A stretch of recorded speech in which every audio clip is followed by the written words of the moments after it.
So, who'd like to start with a highlight from last week? The fact that we made a piano. You did make a piano and got a list of 10 musical instruments that you've got designed for. Indeed. And we chose the piano for some reason. Random dice rolls ahoy! Yep. Was it random? Yes. Okay. I rolled a d10 and I got the piano. And then worked the justification into it. Yeah. I love it. It was retroactively justified random generation. I don't think I justified it any further than that. I think maybe we did for you. That Elise is trying to be difficult. Unintentionally. Yeah. Alright, who wants to go? I was gonna say, I'd say that highlight was reaching Moiran because finally we can get some good salvaging done. Okay. Like just making it here in general is basically, given that a ton of salvaging is what we need to get the ship operational, which will give us so many more options for interacting. Getting to what is possibly the best place in the sector for salvaging is basically at Christmas. Yeah.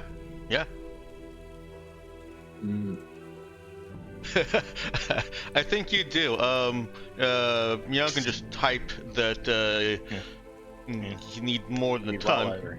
A single. Yeah. One ton is like 200 parts. Not a literal ton. You need a ton of a ton. Yeah. Because we need tons. Based on the previous ship configuration, I calculated out that there would be some 90,000 plus spare parts needed to repair it.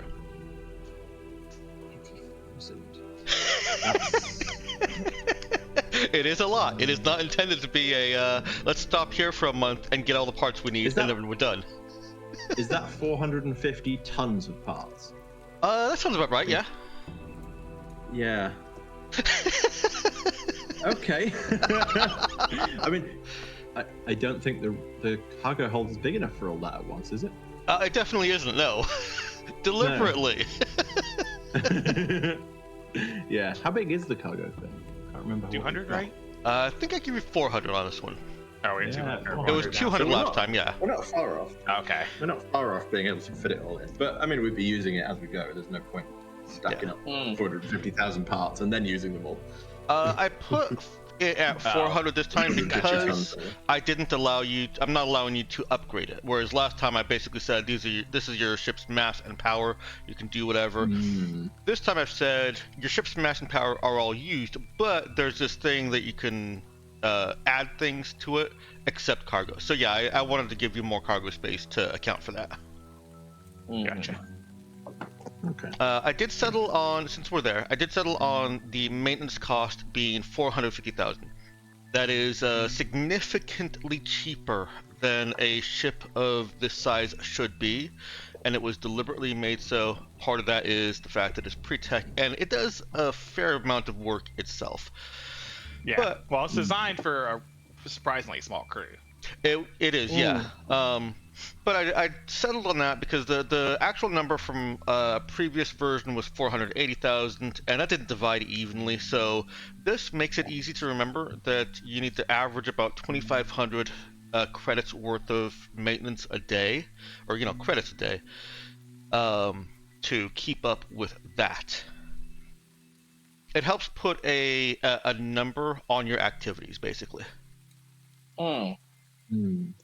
And I find that having a nice round, even number for that just makes it easier to kind of look forward. Let's get some more highlights here. Who else? Well, I'll go next. My highlight was being given shit for selecting a piano.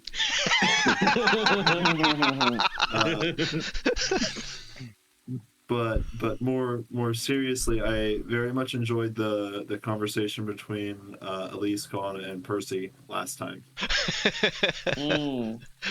So awkward for poor Koana. I thought it was fun. Oh yeah, no, it's definitely fun. I enjoyed it being awkward for her. We're just trying to help. Yeah, and I love how it kind of gave Elise things to think about too. Right. But enough about me. Who's next?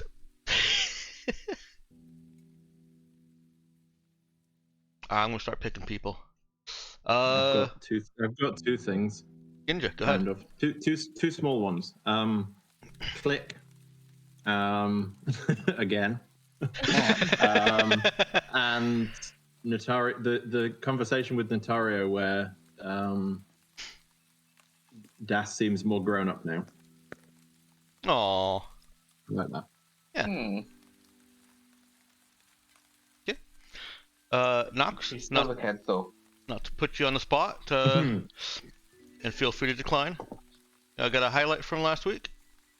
I don't actually remember much from last week. I was dead until like Thursday. You did mention that, yeah. All right, no, that's fair.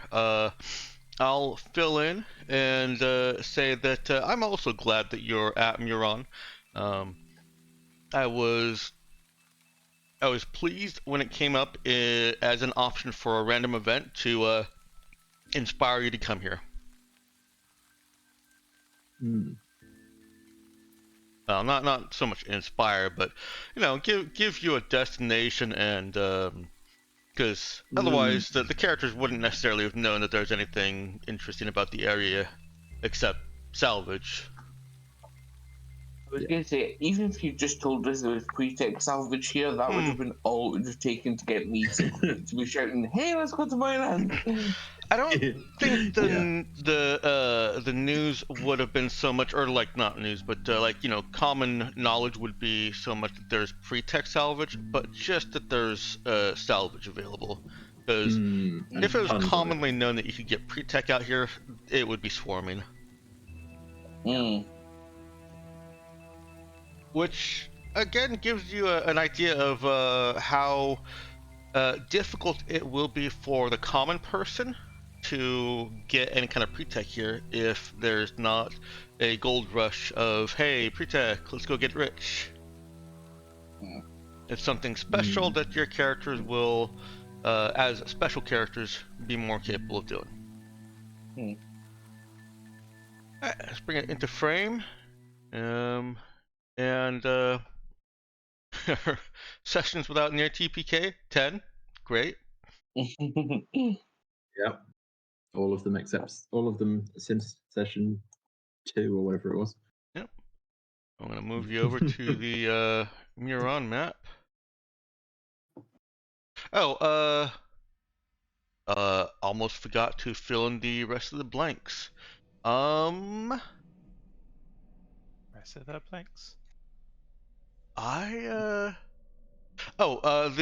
important things I wanted to remember were that near the end of the session, as you guys were in Muron, you refueled, found out that yes, Union has apparently claimed either the system or the fuel station. It's a little bit ambiguous which. And Elise had a vision that if you went around poking your active scanners all over the place, you would be likely to get a second communication from a very forceful communicator, a Union, kind of demanding things of you. Putting demands on you, I think, is a better way of putting that. Alright, let me try doing this focus ping thing.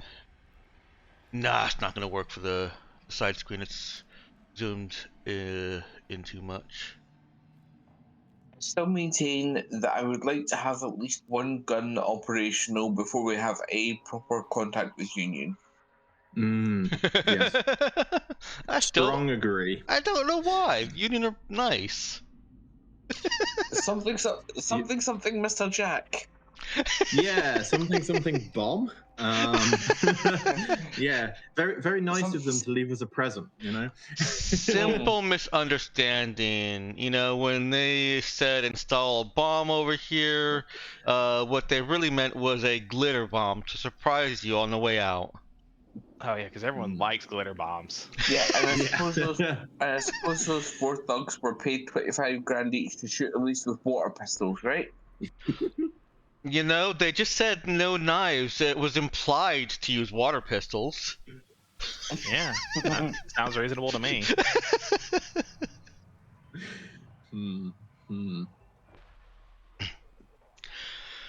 Well, you had a decision, a routing decision to make over the weekend or over the week, and it seems mostly like you've settled on going a default route. But I did want to give you a little bit of time to talk about it in the player space and in the character space, if there's any questions about it. So to set the scene, you guys have you're at the bridge. Elise has told you not to use any active sensors, active scans, and Das has identified recognizable pockets of different types of ships. And then I think it was Das also was able to kind of give a create kind of a profile of what you think the most likely salvage is going to be there.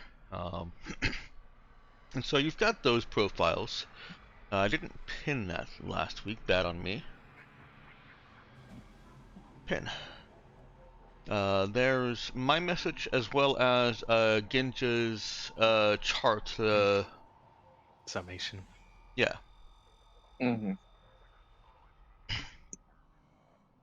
And I did clarify that trying to do a default path that mostly targets just a couple types is basically just going to be like choosing fighters and then choosing logistics. Default is literally just charting the most efficient path through the various ships. One benefit I don't think I put in the thing there is default also at the end of a week will let you move to a different region. So if there's somewhere you're keep telling default to me. Yeah, I'm not trying to sell default. There definitely are advantages to the others. Yeah. I've made sure that that whatever you choose is valuable. I've made sure of that. I think maybe balanced is a better word for it than default. Yeah, I think that is a better word for it. Okay. Yeah. I think given our current priorities, default is still balanced. Probably the right choice. Logistics would be good for more parts, but then we cut out completely the chance of pre-tech. Fighters would be good for pre-tech, but we need significant parts. We kind of just need a little bit of everything. Yeah. We really need that. We need everything. Exactly. Yeah, like we need everything at this point. Yeah. We could just go balanced and let's see what we get. Ginja, just to let you know, you are going in and out a little bit. Are you using the desk mic and rocking back and forth as you speak? No, I'm using the mic in the. Yeah, pretty much staying still. Maybe the thresholds are wrong. Okay. Just let you know. Maybe we can troubleshoot that over the break if it's needed, but we'll work through it. Well, it looks like my background noise is significantly lower than usual, so the sensitivity can come down quite a lot. The threshold can come down without getting background noise, so that might be what the problem was. I think it's just honestly just quality, because we're also getting a little bit of the static breathing, not breathing, but I don't know. Weird. It's not going to break anything. I just want to let you know in case you had any quick solutions. So balanced it is then. Yeah, I do think that we could I do think there's still an argument to be made for skipping the residential ships, because we're expecting that to mostly be like artwork and stuff. And well, it would be nice to, well, it would be nice to have that and be able to get money out of it. At the same time, by itself, it has no inherent value to us. Like the spare parts and logistics, the pre-tech parts from fighters, the potential cargo from logistics, these are all things that we can immediately use. The artwork, we need to find a buyer or someone who can interact with it or whatever before we get any value out of it. Yeah, So but I don't think that'll be hard to do because we're pretty close to March, which is probably a place where we get off. Like that would be fairly easy to find, but I may not be able to get the best deal. I mean, yeah, may not be able to get the best deal, but I don't think it'll be hard to offload it. It's just a matter of whether you can offload it for the. No, it's just not a like matter we're of no. not like we're short on cargo space to put it in. True, it's just a matter of not getting wildly ripped off. But okay, fair point. I just wanted to raise the possibility of just bouncing back and forth between logistics and fighters, rather than going for the bit of everything approach. Because logistics and fighters are where we get the stuff that's immediately useful. I just think it's overcomplicating it. I suspect with the bonuses from to keep the diminishing returns thing on the balanced, I suspect bounty between logistics and fighters actually might get us less parts and pre-tech anyway. Overall, it might be faster to start with, but then the diminishing returns are stronger. You may actually be onto something there, yeah. So okay, I'm willing to go for balanced then. As long as we're picking an option that gives us a chance of getting pre-tech, then I'm happy.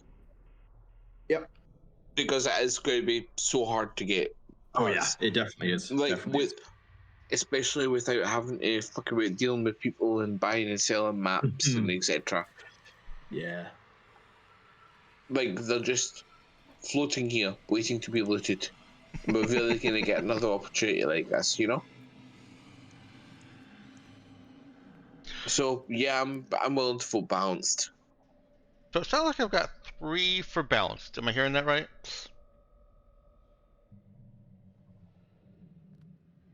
And we've got Viral, Ginja, and Meowkin all voting balanced, yeah? I'm not hearing any no's. Yeah.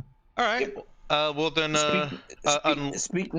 Speak now or forever hold your wished. I was gonna say that that means that Jackal and Nox don't get a vote, but Jackal and Nox are playing the XO and the officer who has full access to the ship for some odd reason. So, do either of you come in and say no? We're doing something else. I don't know. It sounds like we have enough for a mutiny. At this stage, I think that it's more important to get raw materials to repair the ship and also the pre-tech components. If I had to place a preference, it would be pre-tech, then scrap, and then everything else is a distant third. Yes, you're basically aligned with me. I'd initially brought up the idea of the paintings, but it sounds like we don't need the money that much. Could do better with parts, I think. Yeah, so you're basically on the same page that I am. Well, we do need the money. It's just that we don't need the money right this instant, whereas we need all the other stuff right this instant. Yeah, but it's not like we don't need money in the future. Yeah, but we're not imminently going to die. Money isn't a limiting factor right now. Yes. But it will be fairly shortly after. One thing at a time. You have maintenance coming up, and Acid is still in the process of cataloging how close you are to encountering problems with maintenance. In other words, how close you are to that 6-month mark. Well, given we were in stasis for about 6 months, we're probably pretty close. Luckily, the ship isn't falling apart while you were just kind of idly floating in space, for the most part. So time moved slower during that, at least for the ship it did. Yeah. Less wear on stuff when it's just sitting there. Yep. And there's no atmosphere to rust things. Although I guess there was atmosphere internally, but I feel like that's not quite. Well, and plus this maybe gets flushed out the for same thing nitrogen or about something. No power. the maintenance rules don't care whether the ship can enter atmosphere or not. Yeah, that's true. That's true. But still, it's a kindness to say no. You don't have to pay $450,000 in maintenance 3 days after you escape from the sun. Yep. Charting course for the most efficient pockets is going to take you through some of the residential areas, residential ship areas, and those ships do still have parts and other things that that you can. Well, they still have parts. That's what you're most concerned about. And part of the balanced pathing is just going to take you to the largest of those before moving on to another pocket. So you're essentially going to be leaving a lot of viable ships and parts on the table in the graveyard to move on to richer fields. It feels a lot like what other scavengers have probably done, which is another reason that these ships are still out here and scavengeable. Of course, there are going to be some people that go to a ship and strip it completely, and I don't really know what the ratio of the floaters versus the sitters would be. Probably about even. Well, if anything, that just means we can come back and finish them off later. It does. It does. The diminishing returns will reset after I figure about after a month away. That was one of the questions I thought of actually. Was like, is there a way to sort of come back later and have it back to normal? So. There is. Yeah, cool. That's part of the intent is that you go and do something that's more interesting for a while, and then you can come back if you want. Yeah, like the diminishing returns are kind of like, okay, you've got some parts, go do something else for a while. Yes. Yes. Yeah. With a fun little mechanic thrown in to help you try and avoid that go away point. Yeah, try and get just a little bit more this time. Yeah. It'll be even easier once we manage to recover the infra drive, because then we can, whenever it's you just zip back here every time. Yeah. Back to Moylan. Yep. All right. Well, if that's where we want to go. In your first week of skipping from pocket of ships to pocket of ships, I'm gonna have you. Well, we're gonna roll a couple of things here. As I mentioned, I am using the Sons of Gold trade table, which I believe is like one of the most recent posts in the rules discussion chat.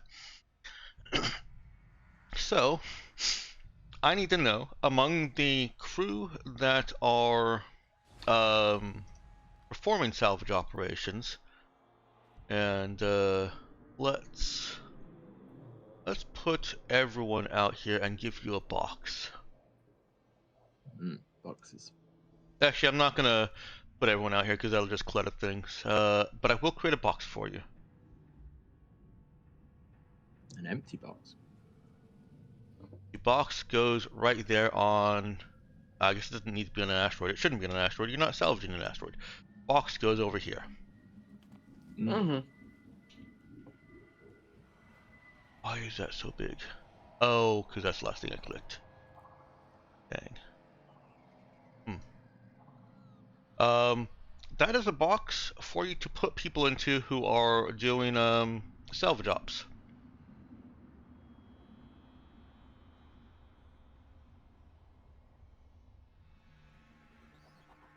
Hello. Yep.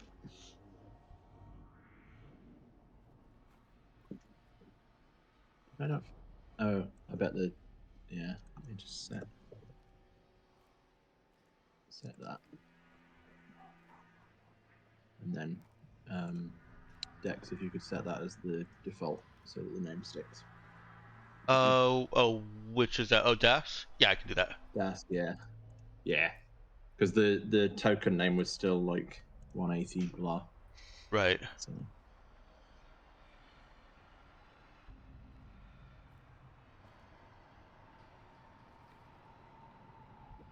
Well, that needs to be bigger. Go 26. All right.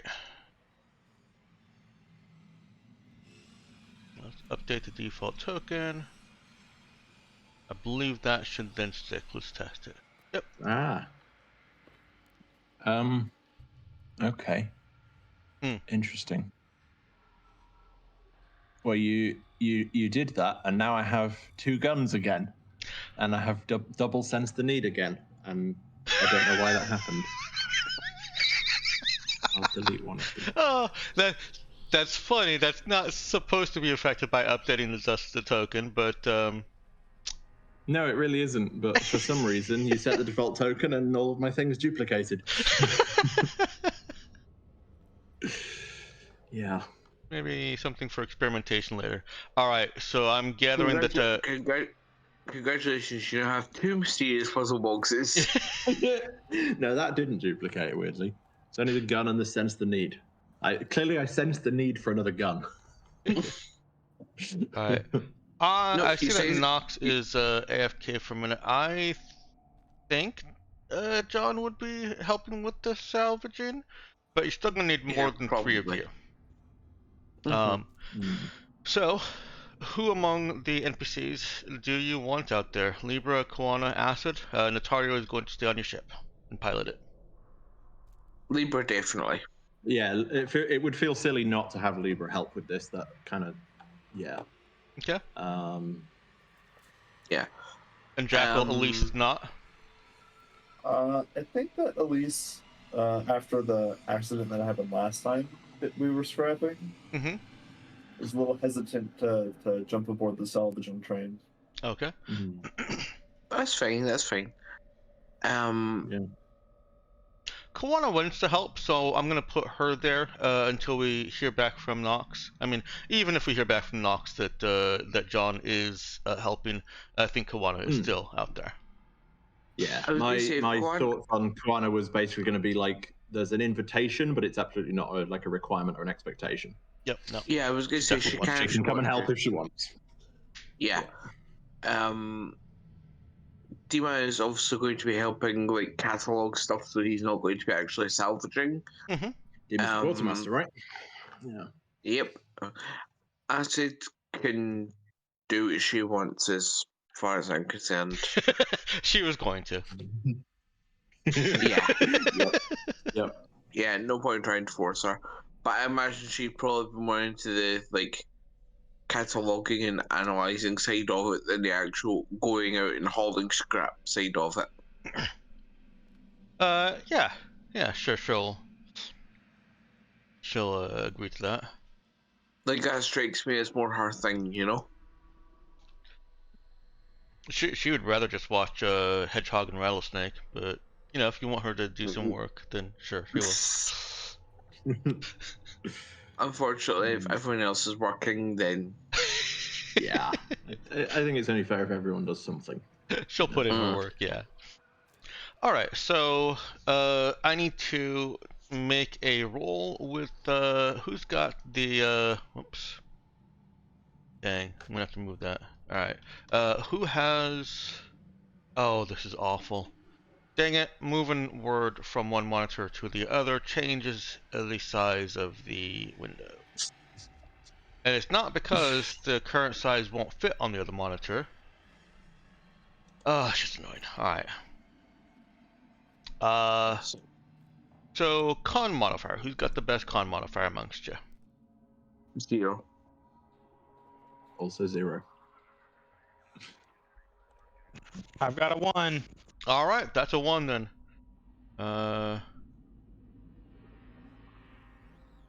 Actually, one of you can roll this instead of me rolling it. That makes it easier for me to enter it. So you're going to be rolling a 3d6. Please, only one of you roll, so decide amongst you who gets to roll. Yeah, can you have high con? You roll it. Okay. How about y'all? Yeah. You win con, you roll it. Yeah, I'm fixing water, so y'all can roll it. All right. Ginja, I'm nominating you. Okay, nominating me. So it's going to be 3d6. 3d6. It starts off with a -3 because that's the friction out here. Okay. And then you get a +1. Now, who's got the highest exert? I have +0. Sorry, I've got a +2. Thank you very much. All right, so then add +2. And then I believe we've also got both things that I improved in my most recent level. Oh, actually, Nice. I was jumping ahead of That's cool. myself. Sorry, remove the +2. Okay. Yeah. I'd like to do these in order. The first one is actually fix. Who's got the highest fix? And I believe that's just going to be a 2. Yeah, So that's Douglas too. the 2 goes back in. So the 2 goes like back in, yeah. but it means something different now, right? It means something this different 2 now. is not yes. the same as the other 2. That's the other correct. 2 is going to Yeah. happen at some point. I'm noticing a theme. I'm back now. All right. And the last skill that's contributing to this roll is pilot. That's not me. I will give you the 2 for Natario. So you get to add another +2 there. So 2 for Notorious Pilot, and then 2 for Doug's Exert. Yeah. For positive bonuses, you should have a +1 from Con, +2 from Fix, and +2 from Pilot, and then the -3 from Friction. Okay. And then +2 for Exert. No, not Exert. That's going to be on the next roll. That's a different roll. Okay. Yeah. So +5 overall, -3. Yes. Okay. Let's see this. Nox, if John's going to be participating in the salvaging, let me know and I'll move his token over to the salvaging box, or you can do it yourself. Whichever's... I can do it myself. Okay. I forgot, you're in a setup that you can do that now. With ease. Alright, 13 is pretty good. Yeah, that's 2 steps better than average, I think. We're going to just kind of hold on to that, because the next roll, I believe, is exactly the same. Based on your guys' stats. Yeah, This is just swapping out some stats, but it's actually the same numbers. Yeah, this is Con, Exert, and Fix, which is 1, 2, and 2 again. So Nice. roll again. Yeah.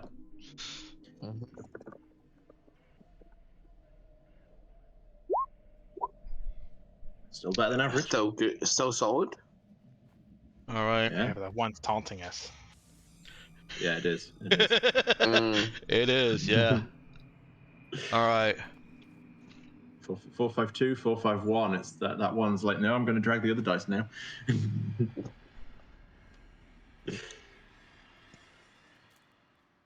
All right, and See, that middle die is the one that's holding the team together. The ones on the end are like this out. It really is. Yeah.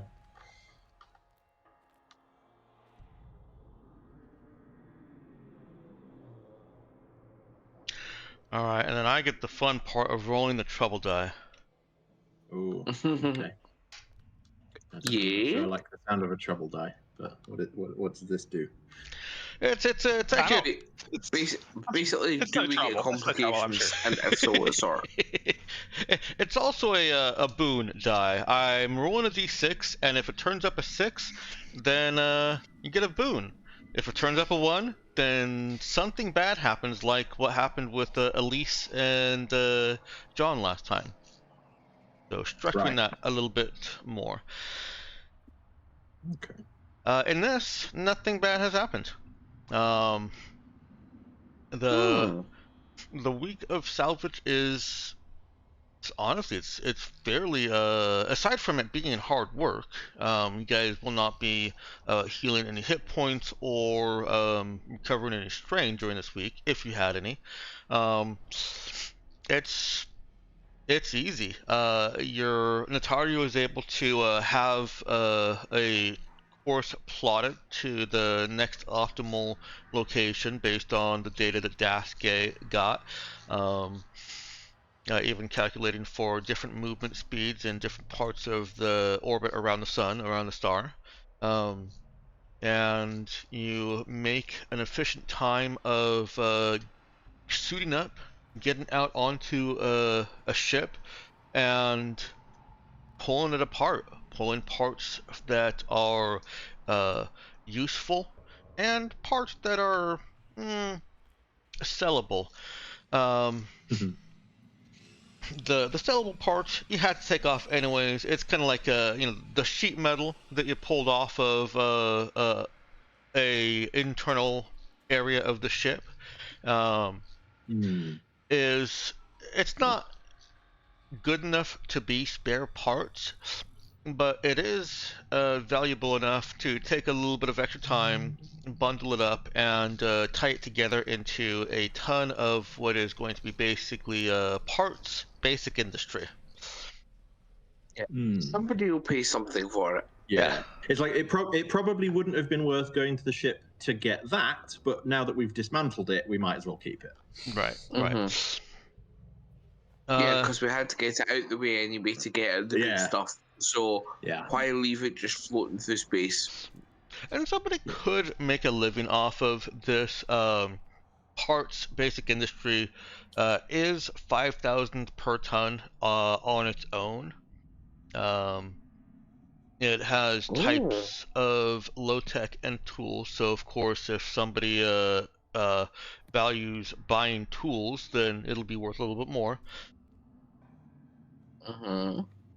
It's a nice bonus.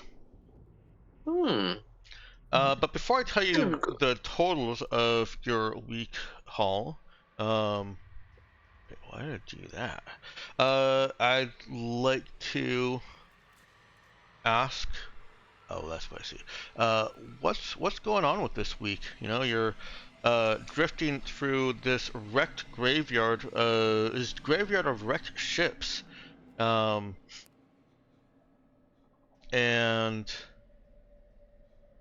the lifeless husks are lifeless not for combat strain. Doesn't look like they got into a space battle.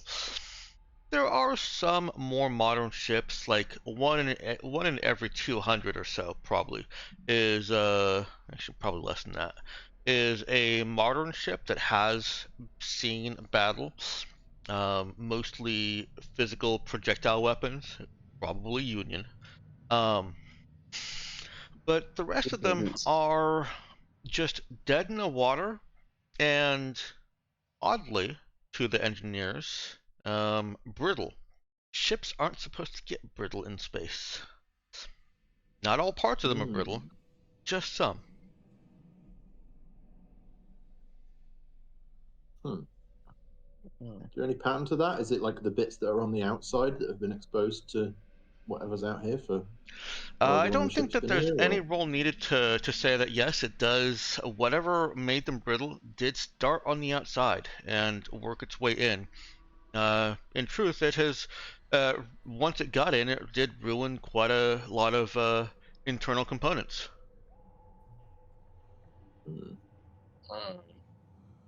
And has this happened to all the ships, or only ones that are some threshold of old enough? Only the ships that are some threshold of old enough. Only the ships that look like they've been here for hundreds of years. Yeah. Some kind of space termites. Maybe. Hey, space termites. Is it a sharp cutoff, like a ship that's been here for like 80 years doesn't, but 120 does, or is it like a smooth thing where like 80 might have a bit, and 120's got more, and 200's got a lot, and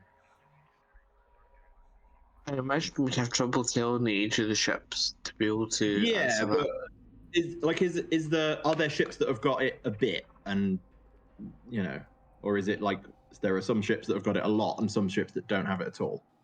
There is some variance in how much some ships have it, and how would you like to investigate that?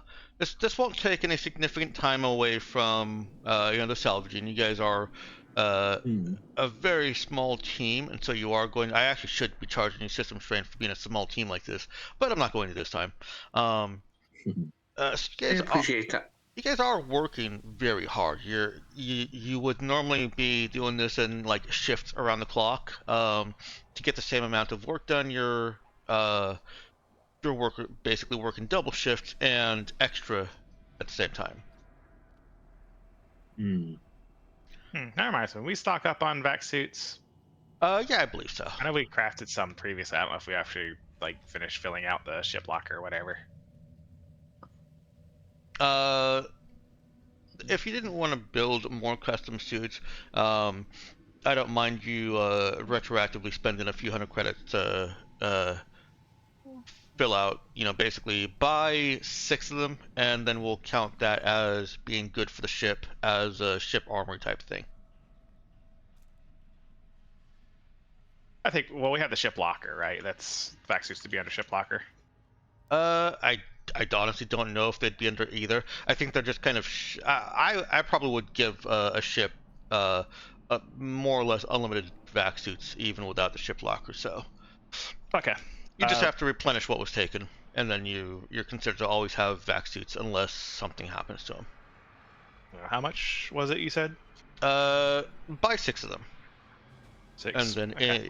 in combination with what you've already built, that'll be considered you have vac suits on the ship. I'm just gonna go ahead and take that out of Douglas's funds, because he wants to make sure no one has any excuses not to work. Nice. Yeah. So how would Das, if it is Das investigating this, how would she go about that? Do you think? Is it something that's detectable by the scanners? I know we're on passive, or is it something that we'd have to go to the ship and work out? Yeah, it's not. Your ship scanners are basically going to tell you that. No, that would be an active thing, I think. Okay. Yeah. Your ship scanners on passive can tell you that there's obvious damage to the ships, but not really more than that. Right. Yeah. Okay. Then it's probably something along the lines of sort of keeping notes of we went to this ship, and this was the level of the extent of this brittleness, and this distance from the outer hull, and blah blah blah. Working out and a rough. It's going to be very rough, but a rough idea of how old the ship looks. Does it look new? Does it look super old? Does it look somewhere in the middle? And that one's not going to be super accurate, but okay. Well, why don't you give me? You could put that. You could put that information on a map as well. You could. Go ahead and give me an int pilot check. Ooh, int pilot.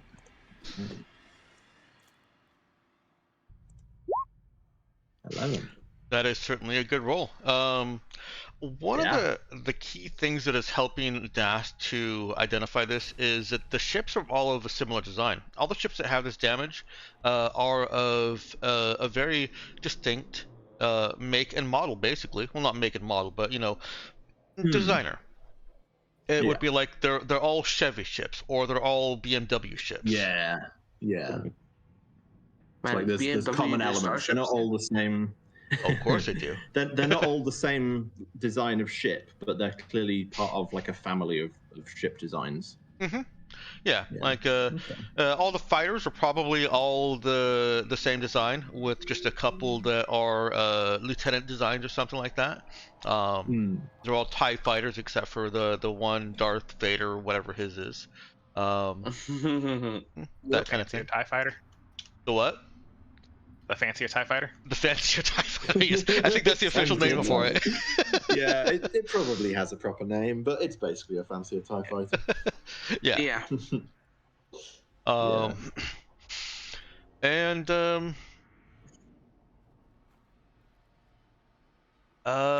yeah.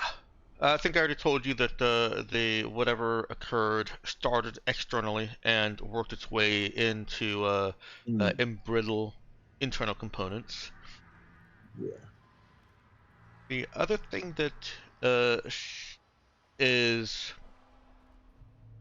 fairly evident here is that the asteroids are they don't they're not just regular space asteroids. These asteroids look like they're just chunks of planet. Mm.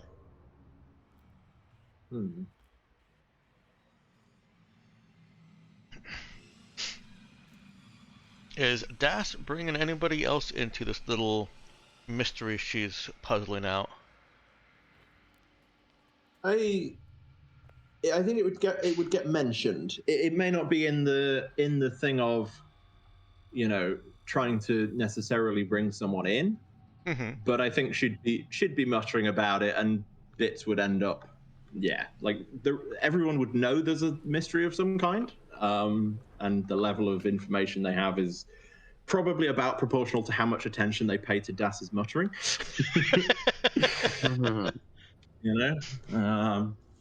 Doug has gotten really used to tuning it out. Yeah. Now, Percy we are on that, I think. And he'll probably ask us at some point, what thoughts? You need to talk? Yeah, it's just all these ships and the asteroids that are not asteroids, not really. Oh, I guess they are now. I was they going to weren't. say, they look like asteroids to me. Yeah, they kind of are now, but they look like. And the whole thing with all the ships being the same, this feels like some sort of manufacturing hub, like an orbital manufacturing thing that, like, some disaster happened and, like, the planet exploded. I don't know. That's what it looks like. That's the only way I can think of that would be like a bunch of the same designs. I was going to say, did you think the two were related? I mean, it seems weird that there'd be a bunch of, like, X-planet bits floating in the middle of a bunch of ships. Like, if you're going to put the ships anywhere, this would be a weird place to put them. Yeah, I did wonder why, because, like, it's not like you just... I did wonder how all these ships got here, because it's not like you just drag ships out here and leave them floating about. Normally, if a ship's useless, you break it down for parts, right? Yeah. Or sell it to someone to fix it up. You don't just go, okay, I'm going to fling that out into the cosmos. Yeah, but if you're a ship manufacturer, and you have a bunch of ships in a warehouse, and the warehouse explodes, you don't necessarily go around and collect them all. Yeah. And one very effective way that we all know of getting a warehouse to explode is to have the planet that it's on also explode. Indeed, or the planet that it's orbiting, possibly. Although that doesn't explain where the rest of the ships came from, I suppose, does it? Well, partially, I think. If there's because if it was something like that, then there wouldn't necessarily only be ships of that type. Yeah, I suppose. You'd expect, if you're going to buy a new ship, you don't necessarily turn up in a ship made by the same people. Yeah, true. There's that. Huh. And also, once there's a system full of dead ships, if you come across a dead ship and you don't know where to put it, well, put it where the rest of them are. Hmm. Yeah. Maybe it's worth looking into later. Yeah. Yeah. It's something I'd like to know. But the answer anyways, to it. the important thing is the stuff's here. The parts that we need to get the Vaza running again are here. Let's get to it. Yeah. Indeed. Yep. All right. I'm going to ask. So I did say that the balanced path lets you move to a new region of space. Do you want to use that to continue on a balanced path, or are you going to use that to switch to a different salvage type, or do you want to go to those coordinates that were embedded in that message? You didn't give us the outcome of the previous rolls yet that we made I on the did Sons of Gold not. tables. I didn't. This is a decision that you would have to make before you have finished out the week, basically. I think we'd want to do some. Well, I mean, didn't we already agree we'd stick to the balance path because we thought that switching between fighters and logistics would be too much hassle? That was why we went for the balance path. That was partly why we went for the balance path in the first place. Yeah, you can absolutely stick with that. And if nobody is disagreeing, then I'll assume that you have your balanced path is just kind of keeping you in an efficient route toward another pocket of ships to salvage to start the next week. This week, you have gotten 3,000 spare parts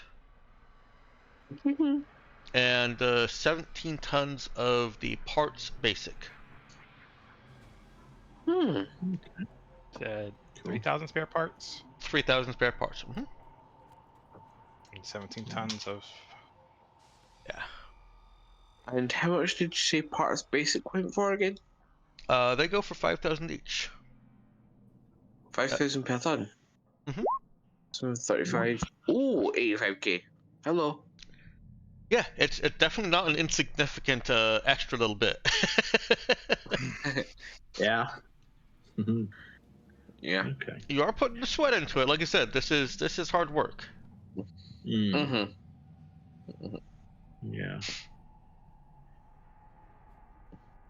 What's the newest? So I'm just trying to work out do the newest ships here show any sign of this or not?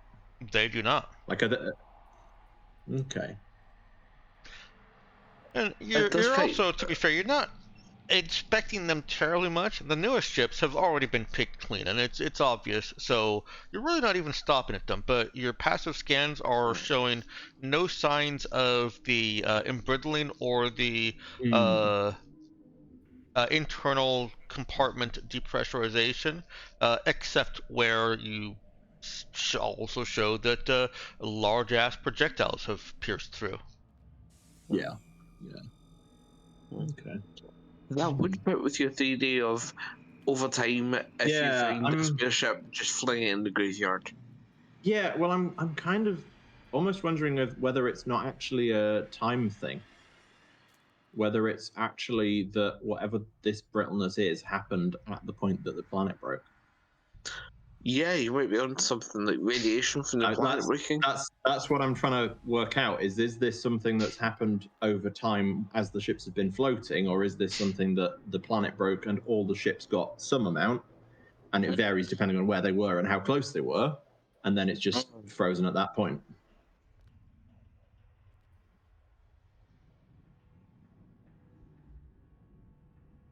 I think I don't think we're going to get the information of that from ship inspections, unless we find something that is definitely older than, like, so unless we find data that says, like, beyond some age it's effectively random how much, below that age it's always zero.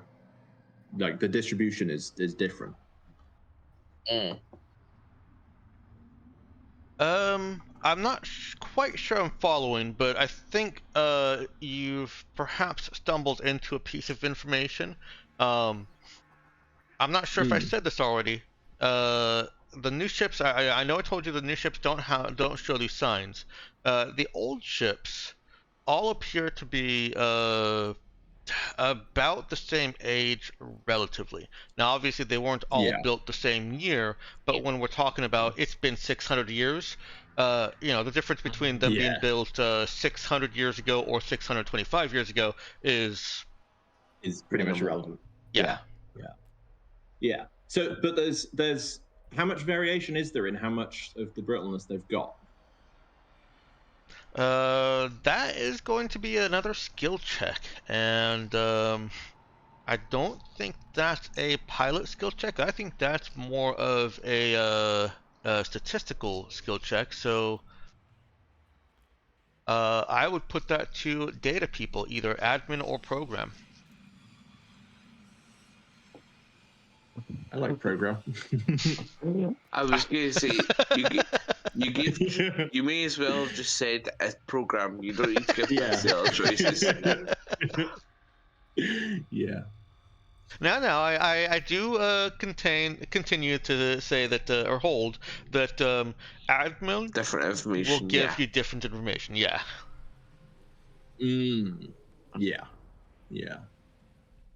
Yeah, but this is mostly statistical that I'm looking at, so. Was that Nox? The hacker hack's significantly better than I administrate.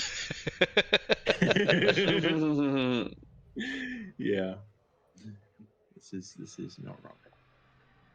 Okay, let's try that. Yep. Okay. Yeah, because I get to drop the 1 there, you see.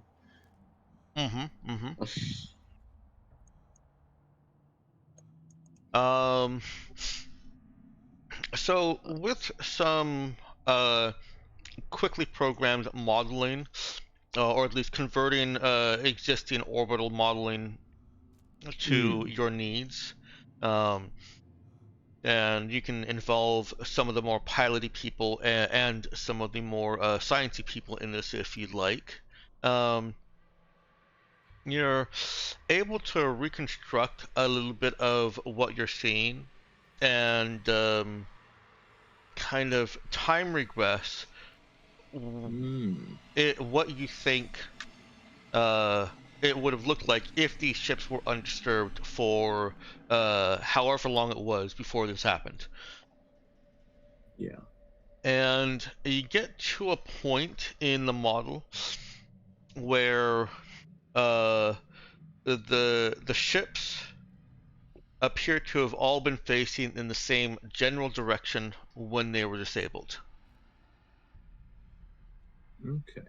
And did they were traveling as a massive, 3,000 strong fleet.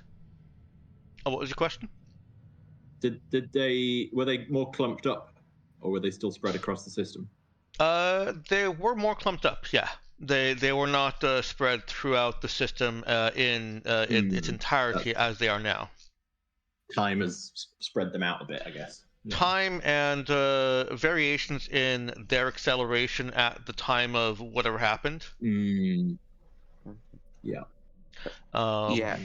This sounds to me like either some sort of EMP disabling a whole fleet of ships, or possibly the Scream disabling a whole fleet of ships. Now, interestingly, along with this data, you had to include all the asteroids, or at least as much as you could, in your model also. And there doesn't appear to have been any kind of explosion. They weren't violently ejected into space. They crumbled away from an orbiting celestial body as its orbit decayed. Right. Just hit the limit and started falling apart. Which is something that planets... Yeah, they just do that sometimes, right? Not usually.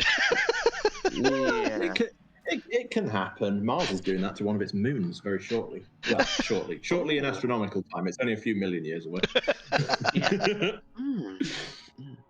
But it happens, yeah. Yeah. But it is quite rare to find it within the timescale of this simulation is odd. That is unusual. Yeah. I do wonder.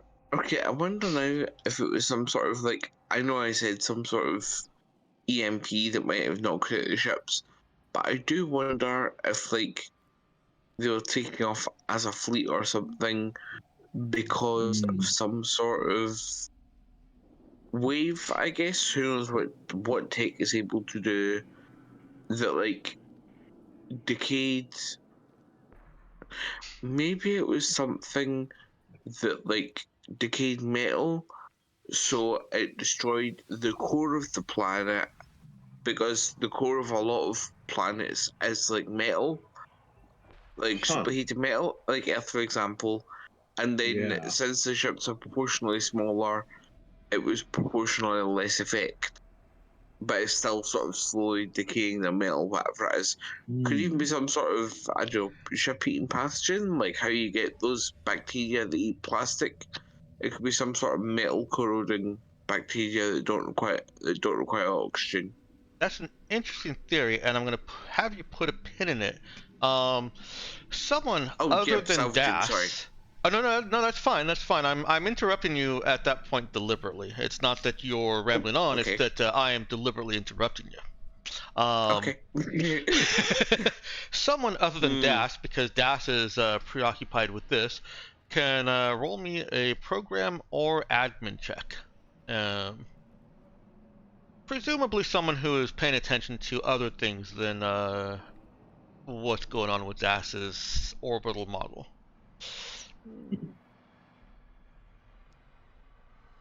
Wow. Yeah, sorry to sneak that on you, Ginja. But that's fine. Well, it sure as hell not me, because I'm on -1s for both of those. I'd also personally would probably be kind of interested, since Das pointed out to him in the first place. Yeah. Elise or John, is what's going on the bridge more interesting than what's going on with Das's theories?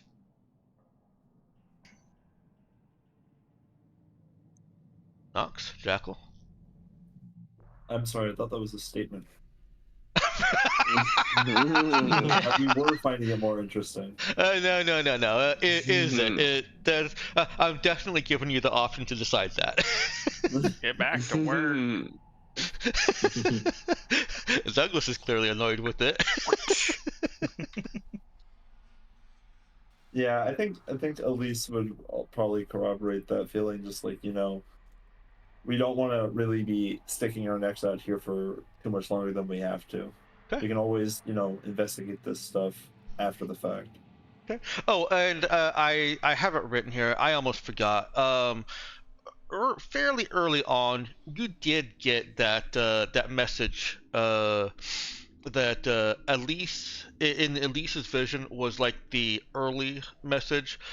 It is simply a standardized message from Union, notifying all ships that Muron is under Union control, and it offers salvage rights, a salvage rights agreement. The terms are fairly good.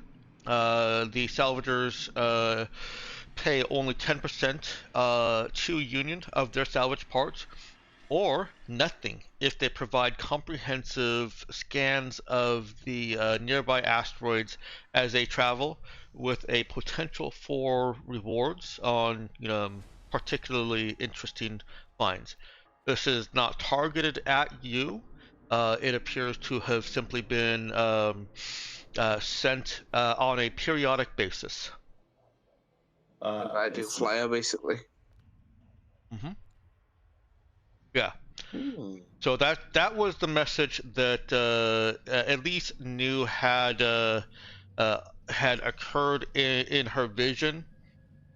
It preceded anything that might have occurred if you'd used the active scanners, and ignoring that had no impact on like the actual vision, what was relevant in the vision. I see. That was the extra bit of information you had that, yeah, you can safely ignore this. Okay, well then Elise will probably not be saying, let's not dilly dally. Maybe actually there's still some part of it, because if Union is patrolling and we are not going to be paying them, which I don't think that we are, Mhm.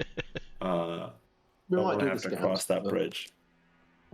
We might do the scans just in case they like ask us later.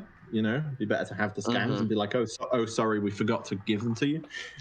Yeah. Rather Those- than just be yeah. like, oh, no, we're not paying you. Those would be active You know? scans. Yeah, I was gonna say I think you have to active scan it. That's the whole Right, purpose. those are active. Mhm. Right. Yep. No. Let's skip that then. Right. We'll rely on stealth. And I did make an assumption that since you're relying on stealth, you also have your transponder turned off. I think so. Yes. Okay.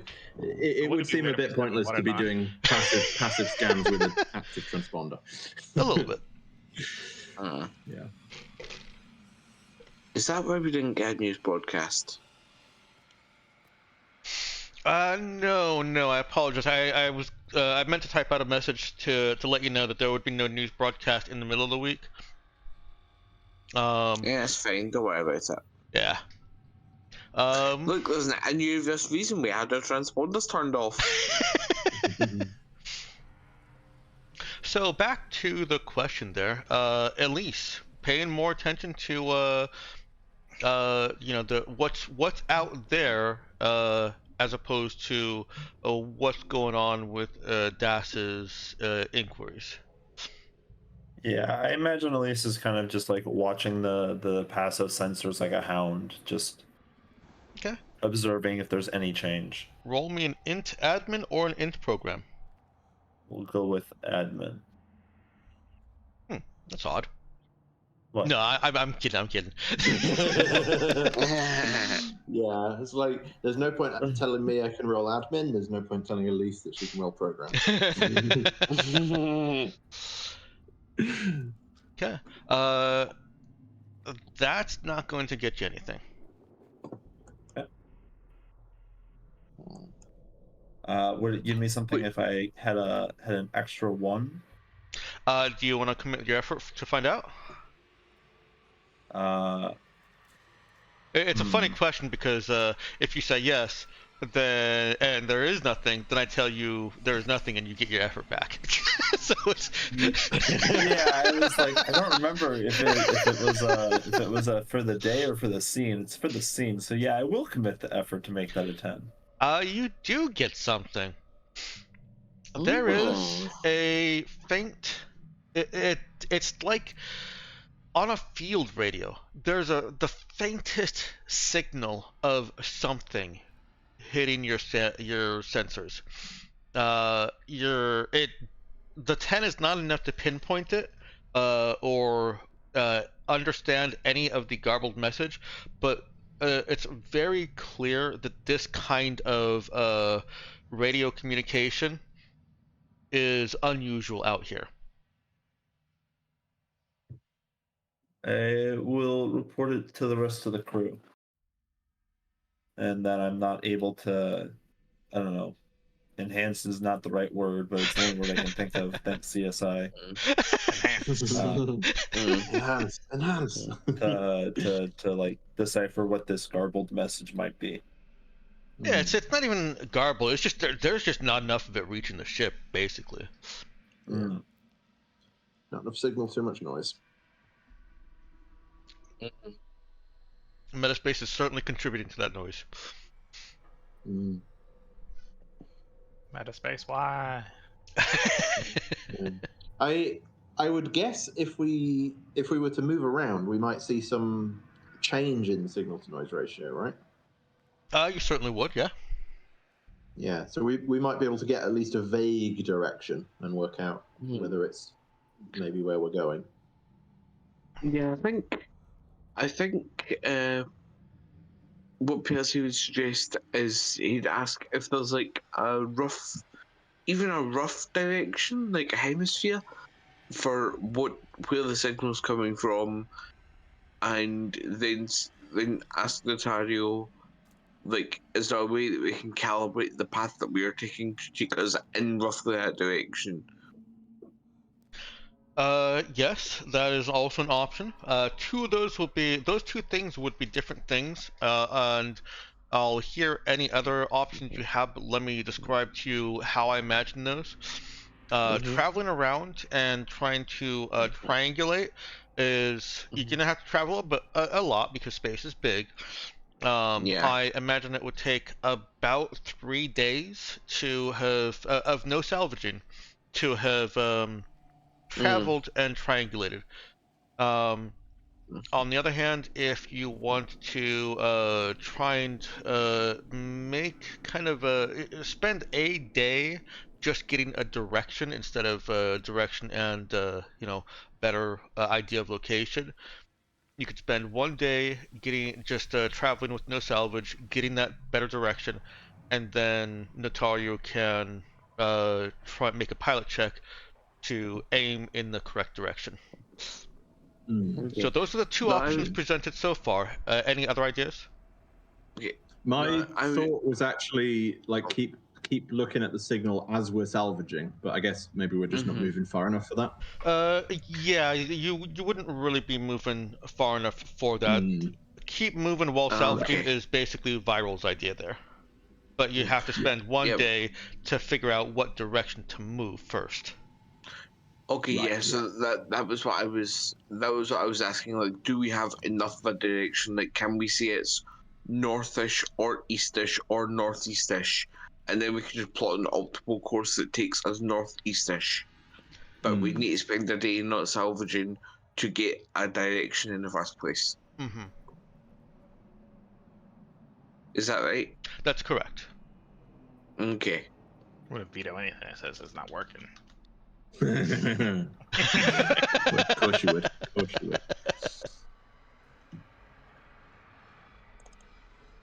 would.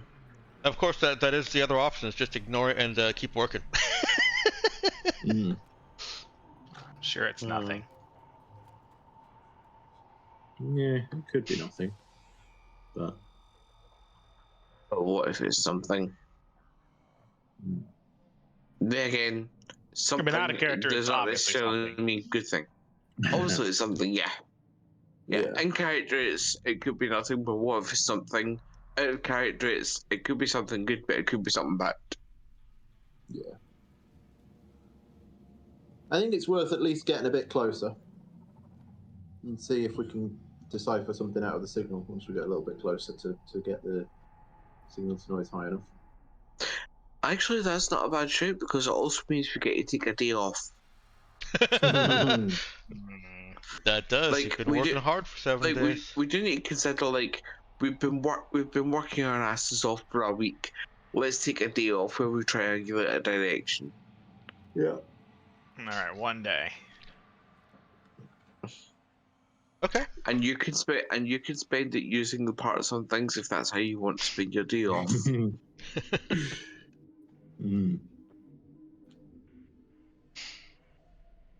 I could relax by making some you need some explosives. What do you call them?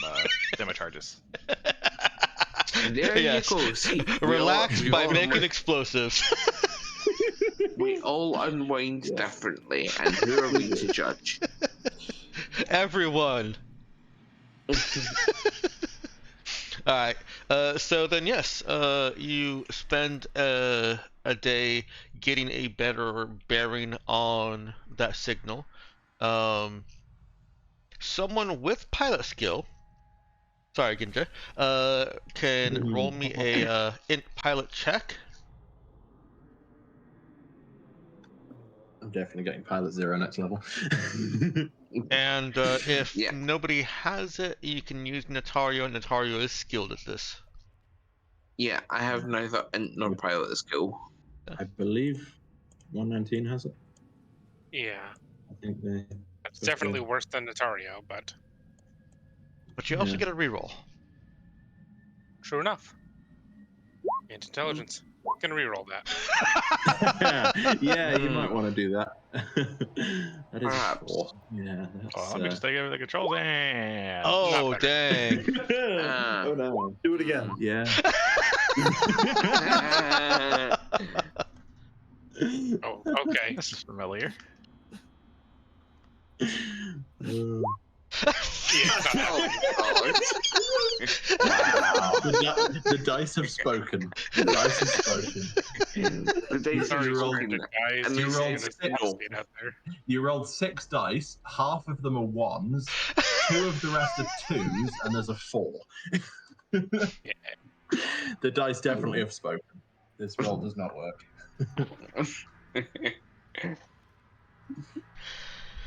Yeah.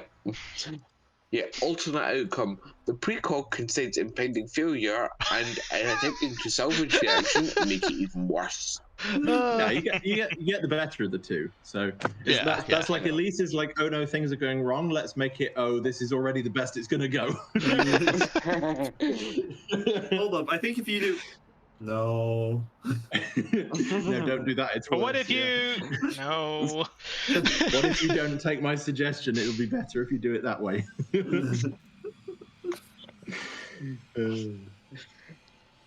Yeah, the impending disaster is what will happen if you take Elise's advice. Yeah.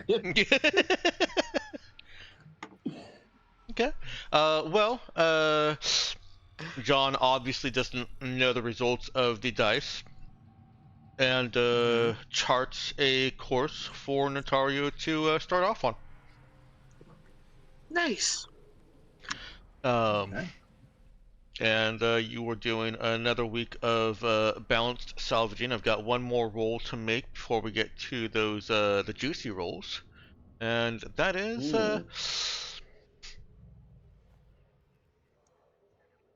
that is to see how much of a return penalty there is. So this is another int pilot check. The difficulty of this one is 8. Do you want John to make it or Notario? It should actually be Notario if John is doing the salvaging, because this is more of a the piloting check throughout the week. Yeah. Yeah. I was going to say after last time's performance, let's let Natario take care of it. Yeah. Yeah, let the pilot do the pilot thing. Alright, does somebody other than Nox want to roll for Notario? I'll do it. I haven't rolled anything so far. What's the Nox, modifier? your dice are banned. You can open up Notario's sheet, Oh, okay. and on it, you'll see a set of 6 squares, 6 blue squares near the top right. Find the one that says +3 skill and click that. Right, yeah. Brings up a couple of dialogues. There's no bonus or penalty, and she is proficient, and you can name it whatever you want. Even just skill. Even just skill.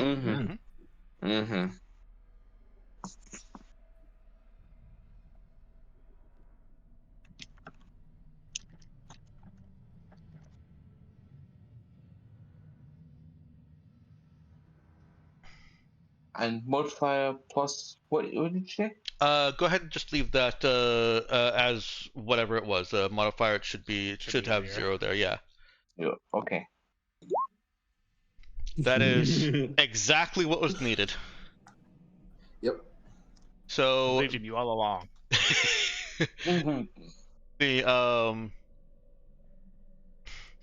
the friction only increases by 2.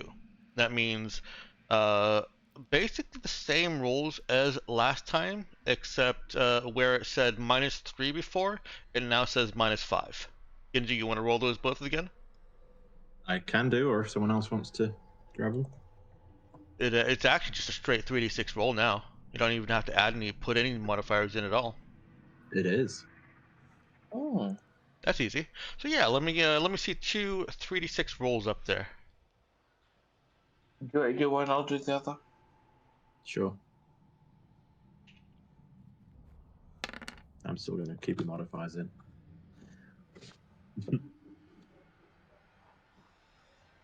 because then when it's 7, we can just keep the same thing. Not bad. All Yeah. right, the diminishing returns so far are working as intended. Middle dice is still carrying the whole thing. Yeah, let's hear it for the middle dice. That middle the middle dice die. has only Good middle rolled die. or a 4 or 5 the entire time. Mm. Everything else has gone to a 1 or a 2. But At some point, yeah. All right, well that is a plus 10% and a minus 10% to the base yield of location. So.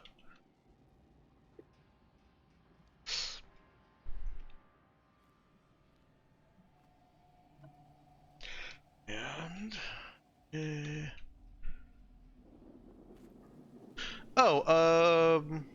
whoops. Okay. I'll figure that out in just a second. I get the feeling that all whoops was a complication that should have been applied but wasn't. No, I should have given you art last time, and I didn't. Oh, So, we can do it retroactively. Yeah, it's actually bank error in your favor. I mean, you're not getting anything from it, but it'll feel like it. It's a bank error, and it was a good, and they forgot a good thing. I don't think that's a bank error in your favor. It still feels like it. But it's not. I'm not arguing that. All right. So the artwork is different skills. Who's got wisdom? Where are we at on wisdom? +1. Nope. All right. +1 wisdom. Notice and trade are the other 2 skills. Notice +1, trade +0. Got this one. Snap. Notice 1, trade 0, wisdom 0. Okay. So for the artwork, it sounds like you're working with a total positives of +2 and negatives of -3 on the first one. So let me get a 3d6 -1 and a 3d6 -3.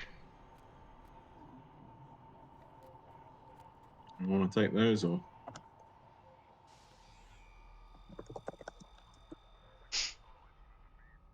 Okay. -1. Not much art. -3. Yeah, still not much art. That middle die though. 4 and 5 again. Middle die. Wow. It's the only reason we've got anything.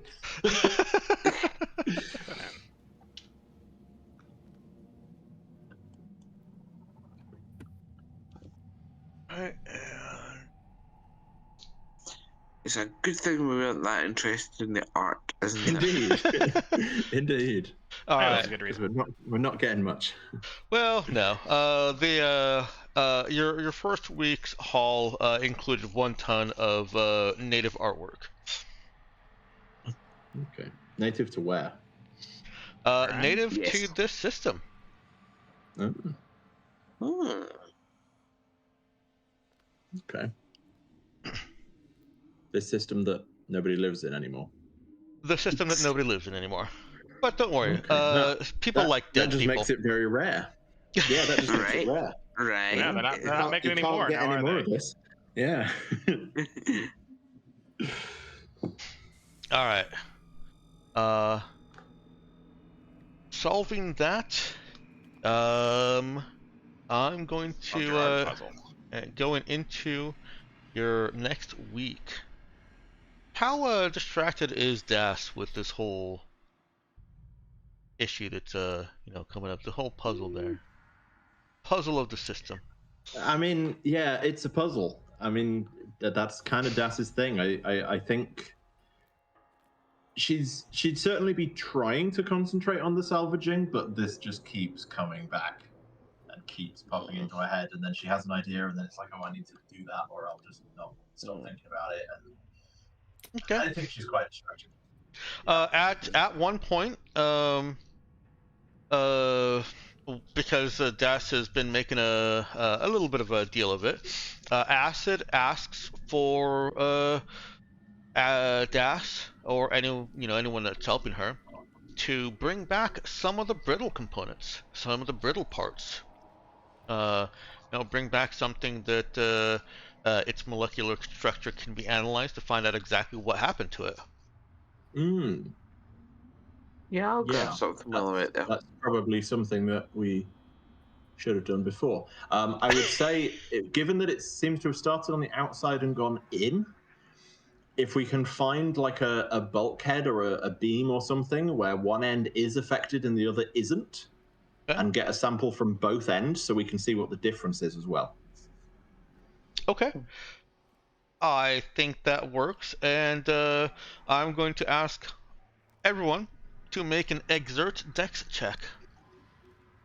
Oh, this is good. Good news. Yep, dex exert.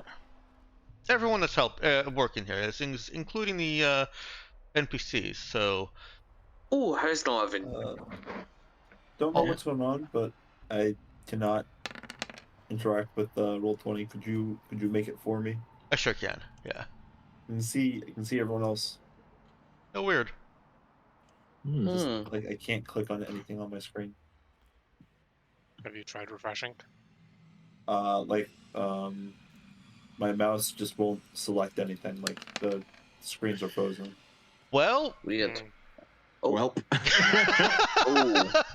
surprised. Yeah. More than I did. So actually, don't roll yourself. Yeah. Isn't that fantastic? Can I activate alternate outcome and reroll? Hold up. Elise wasn't out salvaging anyway, was she? Oh, Elise wasn't out salvaging. You don't have to roll. Oh, fantastic! There's your alternate outcome.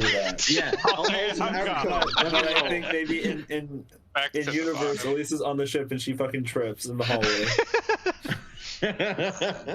No, this is a trouble rolled for the salvager, so Elise is immune. I rolled a 1. Oh. Actually, doesn't that mean that Libra and Koana would need to roll? Yeah, I'm rolling them too. Okay. That was weird. Now you can click. Everything fixed there? I don't know what happened. I think I maybe have too many tabs on my right. Oh, if each tab is a tome, then yes, you do. Yeah. I love Koana my tomes. is not proficient yet. However, still rolled higher than John. Dang. Koana is trouble. Yeah. However, I will just point out, right, that now keeps the streak that everyone with a there's two classes of roll, right? There's the people who rolled a 9 plus modifier, and there's the people who rolled a 6 plus modifier. All right, and Libra. And Libra just rolled a 9 plus modifier. So yeah, there's still just the two classes. Everyone either rolled a 6 or a 9 plus modifier. The two people who rolled a 6 both rolled a 1 and a 5. And the 9s are there's two 4 plus 5s and two 6 plus 3s. This conspiracy is really coming together.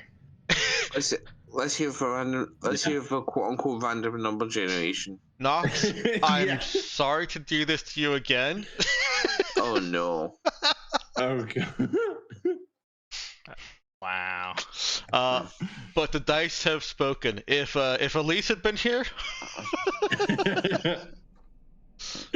Yep. So with this extra ask from Acid, at least Das is helping out, Libra is helping out, and Koana is sticking with her girl since Libra is helping out. And Koana is, now I'm just going to call everyone Elise, okay? See, that's what happens. First Elise is Sarah, now everyone is Elise. Yep. What, are we all just going to join the Elise hive mind? Funny you should say that. Koana is sticking with her girl, Das, because Elise is not out here. And so I don't know who else is helping with the acid retrieval quest, fetch quest. Me. Okay, Percy. You're at a larger ship. You're pulling apart one of the structural beams that appears to have been affected, and it is a good find because it shows a progression of the embrittling. And so, yeah, you get that. Saw it off at some point after the structure has stabilized, is no longer being embrittled, so that you're not trying to bring, a whole 15-meter beam into the ship. It's fine. It's just we'll just get a piece that's longer than the ship and put it in the ship. Nothing can possibly go wrong. It's a pre-tech ship. Right? It'll fit. Yeah. Technically, we don't need to worry about anything falling on us because there's no gravity out here. It's space. There is no gravity, but there is tension. And There's inertia. No, it's fine. It's a pre-tech ship. It's bigger on the inside. And in loosing something in this ship and cutting this beam, That kind of tension. that kind of tension. Uh-oh. Something has snapped in this ship. It's buckling, and it has flung parts of its own armor, weakened by the whatever is embrittling the ship, in all directions. John. Nox, what kind of trouble would you like to face here? Does John just get clobbered, but stuck to his mag boots and injured? Or has he been flung off of this ship with a piece of crumbled plating stuck to his boots and in need of some rescue? I was thinking of the latter option, so let's go with that. Okay. There's a groan that you can't hear because it's in space, and it's the eeriest thing to see something that is making loud, like mournful groaning sounds, and then a sudden snap. There should be a lot of noise here. Dead silent, except a emergency beep in your comms. Tether snapped, and an alert that John Randall is no longer attached to his tether. The debris clears. Well, clears out of your line of view. It's now floating off into other parts of space, and you see John slowly drifting backwards. Nox, is John conscious? Yeah, he's more annoyed that he's been launched by a thing.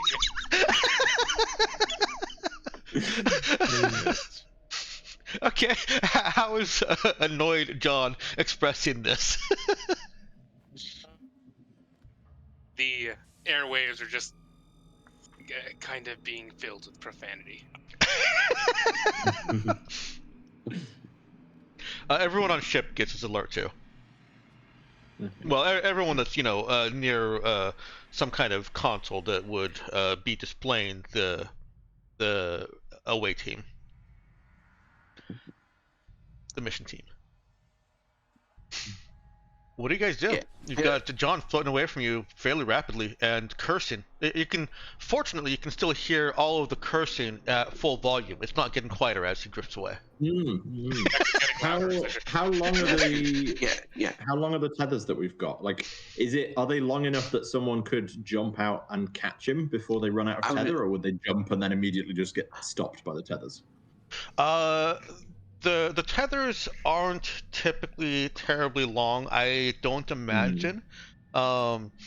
but even if they were, his has already snapped, and so anyone else that's anywhere near him, he's already too far away from them. Yeah. Okay.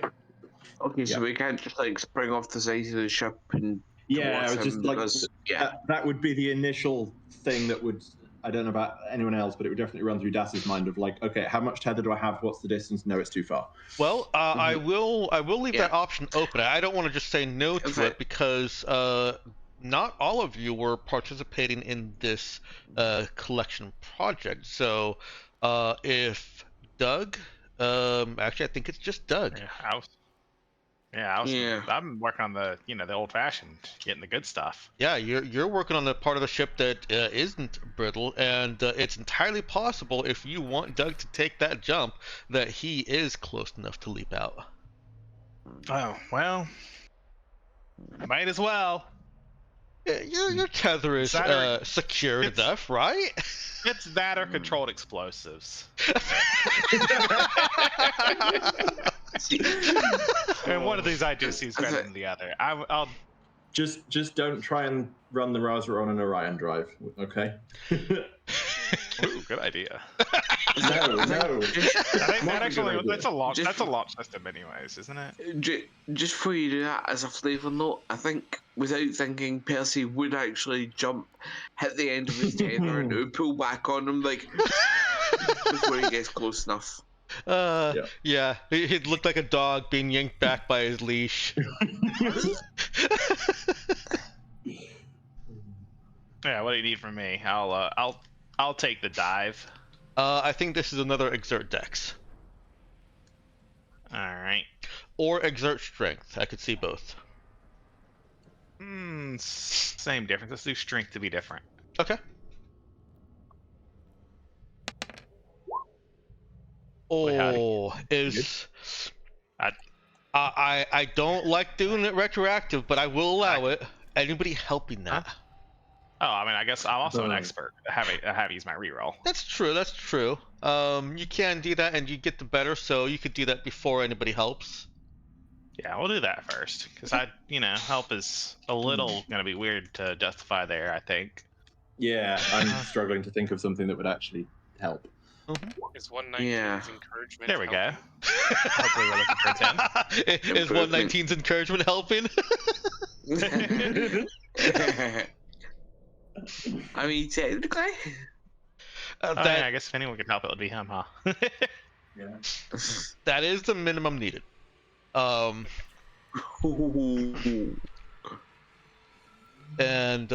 so Douglas leaps off the other side of the ship, hoping to catch John before he's out of Douglas's tether range, and you either have two people floating around or just one spinning. And it's close, but you manage to catch onto John's tether itself. There's still a good long lead that's attached to him. No, not long, but long enough for you to. Yeah. And it's quickly retreating from Douglas's vicinity. John was flung out at some high velocity, and so it's either Douglas or John is going to take a bit of a lump here, depending on how violently John gets yanked back, or whether that violence is imparted on not Douglas. How violently John gets yanked back, or whether that violence is impacted on Douglas. How well he wraps up the tether that he can reach, or if he just tries to hold on to it with his hands. How 119 take the damage. You want 119 to go ahead and take the damage? You're volunteering there? Yeah. Okay. Then it sounds like Douglas is Not. Try my best. Yeah, definitely. But things just are moving too rapidly. The tether is it's not in gravity, so it's not moving quite how people expect it to. Although Doug is experienced in space. But it's just he doesn't have the time and the luxury of trying to wrap it around his arm and secure it. He just has to grab, hold on, and when he reaches the end of his tether, it's going to jerk them both back. John experiences the whiplash a little bit stronger. He's at the farther end of this rope here, and just, good thing that Douglas has as strong of a grip that he does.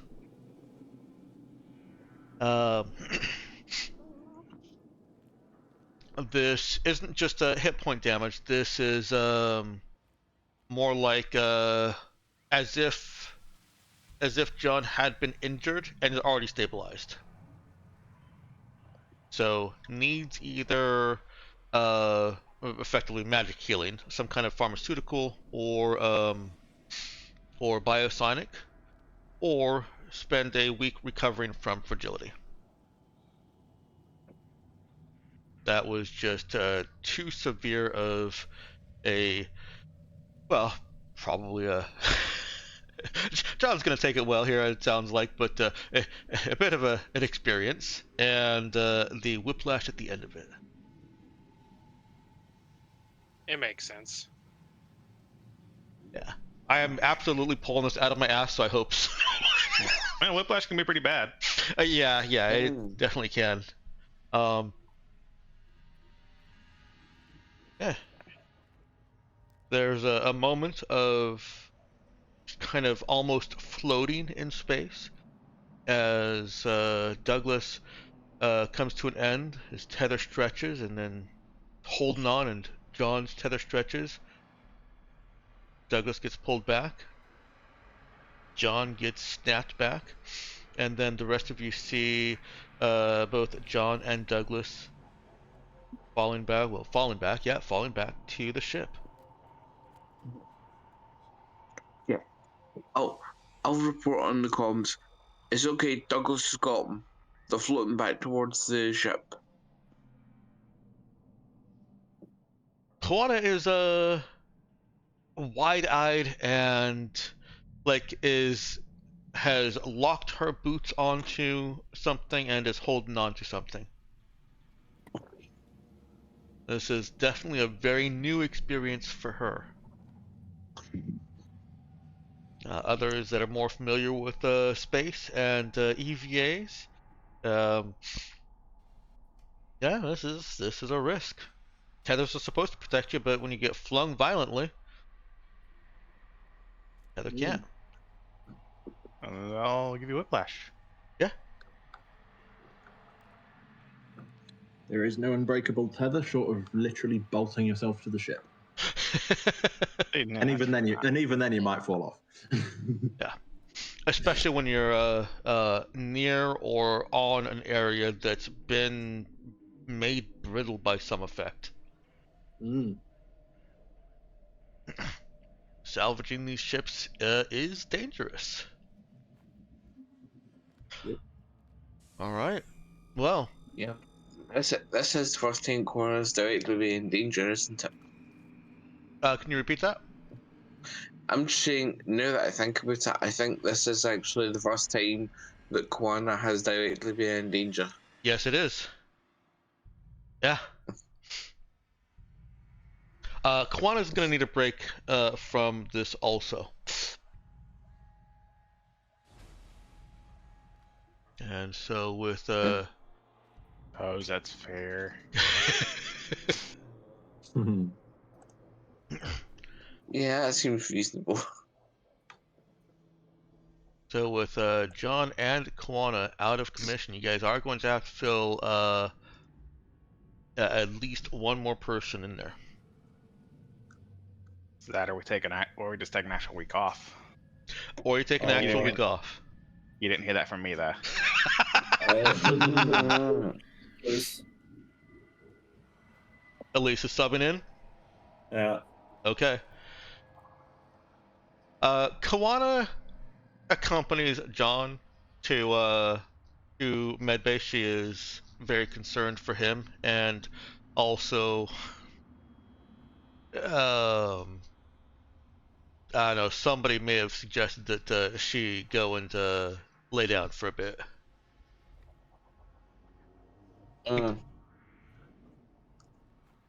If nobody else, Libra has.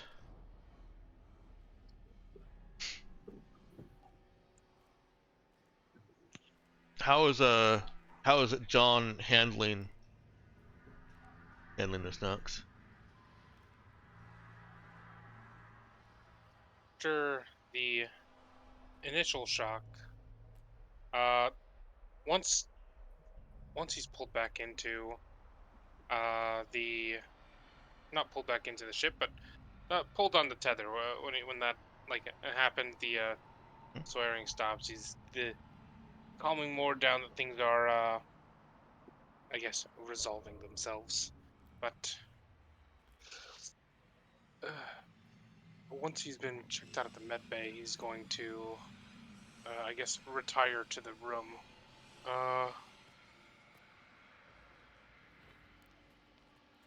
And stay in there for a while.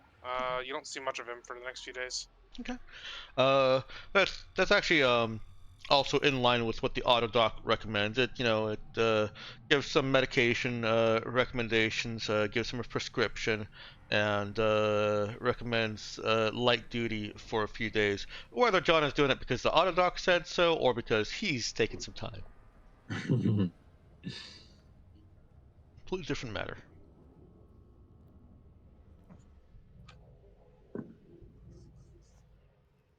Right. Well, you do finish out the rest of the week without incident, and Acid is able to put some analysis into the structure of that. Someone want to give me a roll for Acid, a skill roll? I'll roll. Right. I think Acid had bonuses for. This does get her +1 to skill checks. It does. Yeah. All right. +1. Boy, howdy. All right. No, actually, not as bad as I thought it was. Well, acid. Solid 2. Oh yeah. Yeah. I guess this is why we keep her around. Well, that and the sparkling conversation, of course. This is definitely keeping her, giving her something to occupy her acid tongue with, and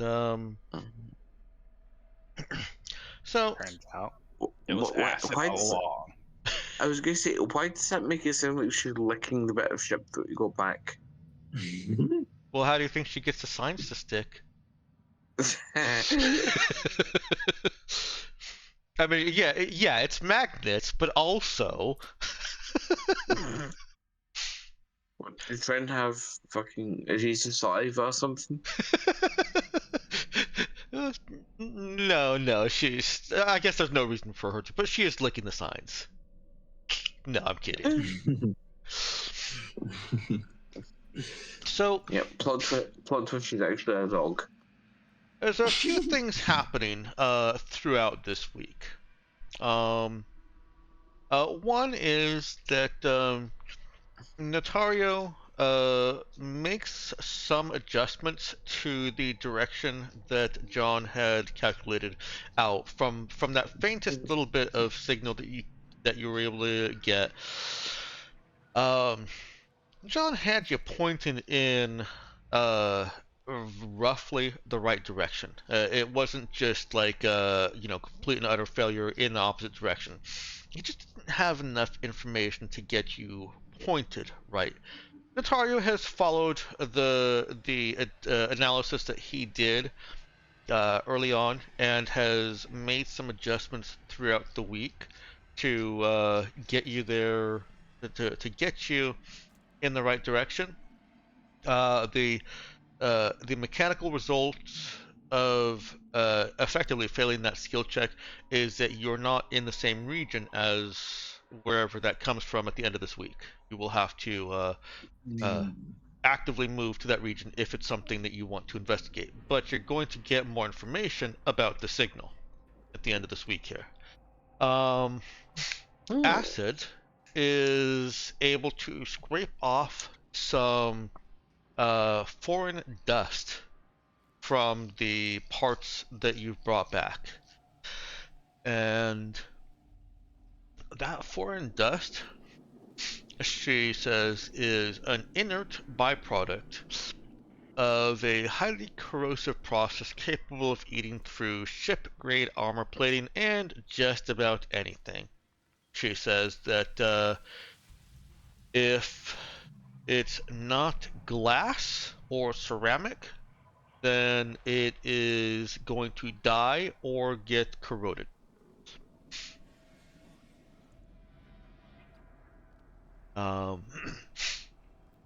It's Hopefully inert. It is I was inert. going to say, hopefully this is inert now, or we've just spread it to our ship.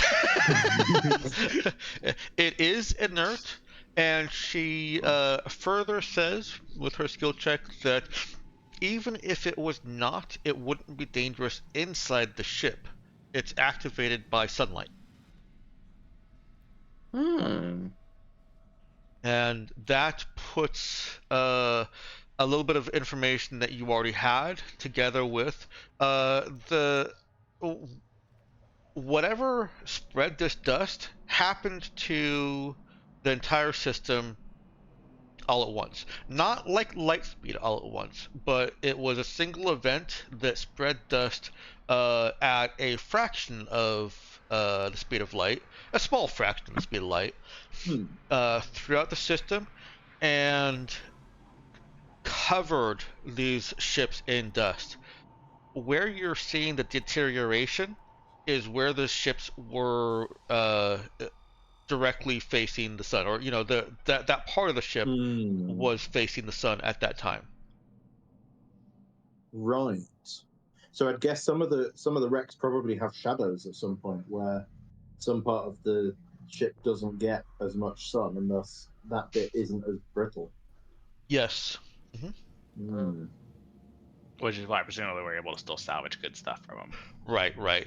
Yeah. So if the some of those ships, if they never spun around before this dust turned inert, then the side of them that was not facing the sun is perfectly fine, as long as no holes big enough let the dust coat the inside and eat all the way through. Like a bullet piercing all the way through a balloon and out the other side.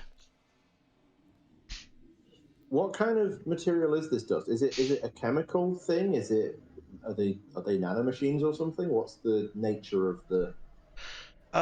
They're not nanomachines. Acid's guess is terraforming gone wrong.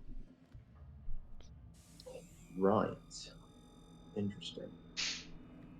Very wrong. Yeah, and if it's terraforming gone wrong, that might actually be a point in favor of the planet being the catalyst as well.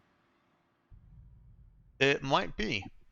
Like if you imagine an orbital ship manufacturing site and a planet that's not inhabitable, and they want to do some terraforming to make it inhabitable, and it goes wrong, splits the planet, and also breaks the shipyard up and scatters the ships throughout the system and this dust.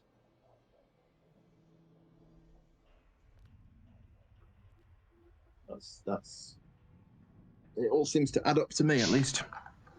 It's all coming together. There's one other piece that Acid can't say for certain, but raises the question of the sole remaining planet in this system. It is listed as a corrosive and invasive atmosphere, and it is also described as ochre at night and gray by day, which should theoretically be the opposite, but Acid is making a guess that if you activated this vaguely rust slash ochre colored dust, that it might turn gray. She thinks that dust is covering Shakul and is the planet's rotation is a tide of whatever this is. Ow. Okay.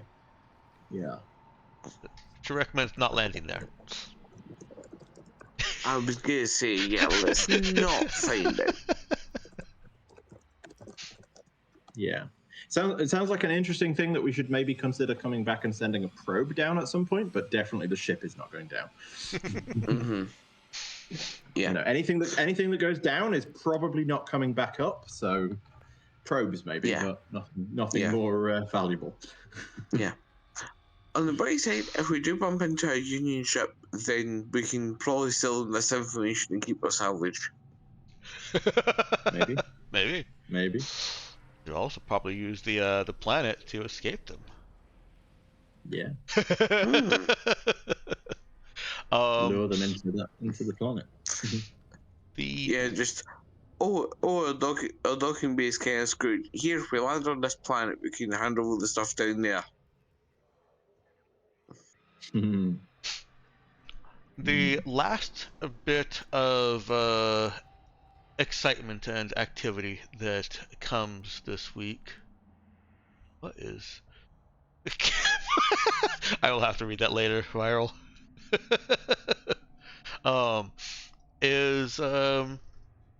Well, John has recovered. He's no longer fragile.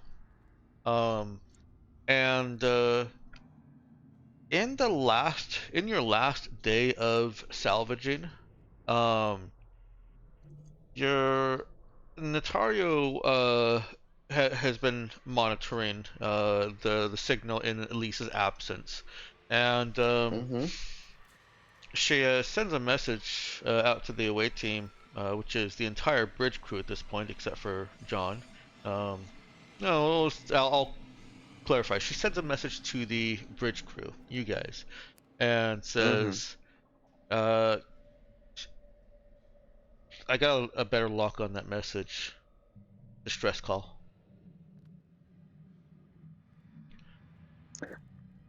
I'm going to tell you how much of each of these things you got with this week, and then we'll take a break. I just want to tell you before the break so you can put it into on your sheets. So this week's yield was 2,750 spare parts. Nice. 13 tons of the parts basic. Nice. And 2 tons of art. Yeah, 13. Okay. Just put that there, and then someone can put it on the sheet. All right. And let's go ahead and take a 15-minute break, and we'll come back to that distress call.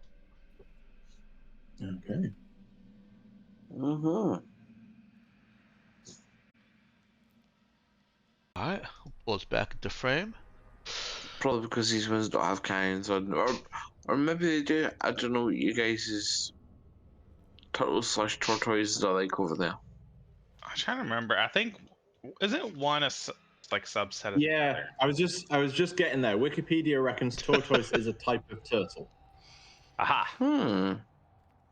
All right, we're back in, and there are no turtles or tortoises in space until one of you takes one as a pet. I was gonna say, surely it's not that hard to achieve. Or until we find Discworld.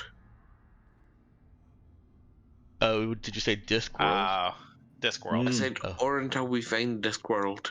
Oh, it is a turtle in space, isn't it? Rest upon the back. Yeah. Okay. Yeah. And there's elephants as well or something, right? It's like 4 elephants on a turtle or something. It's 4 elephants on the back of a turtle, I think. Oh my goodness. Yeah. All right. Distress signal. Who said settings had to make sense? I do.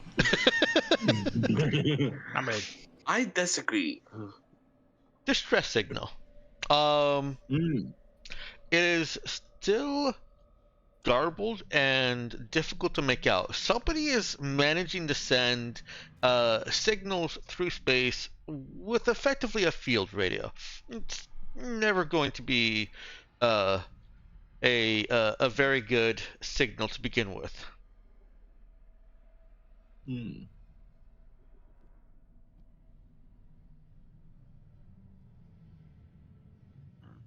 And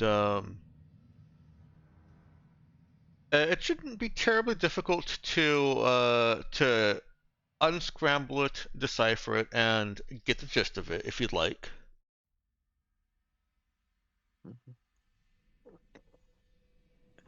It does occur to me that the last time we came to the aid of a distress signal sent from a field radio, we ended up with someone firing a shotgun at us. Yeah, that was, I mean, how likely is that to happen again?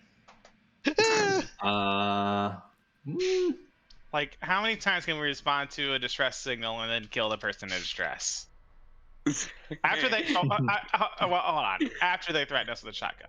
I can promise you that this distress signal will not result in you being threatened with a shotgun. That's very specific. It's like no, this you ship weaponry. Yeah, this time it's an assault rifle. Totally different. Yeah. No, this time the person won't threaten you with a shotgun, they will actually shoot you with a shotgun. Yeah. Or they'll have a shotgun, but that's not the gun they're threatening you with. Although, does that still count as threatening with a shotgun? If they're threatening you, and also they have a shotgun? They are threatening you. And they are with a shotgun. There is a shotgun with them. So. I believe semantics says yes. So Natalia does point out that it's not sent by a ship, and you're not, if Galactic Mandate were to board and inspect your black box, it wouldn't register as a distress call that you ignored.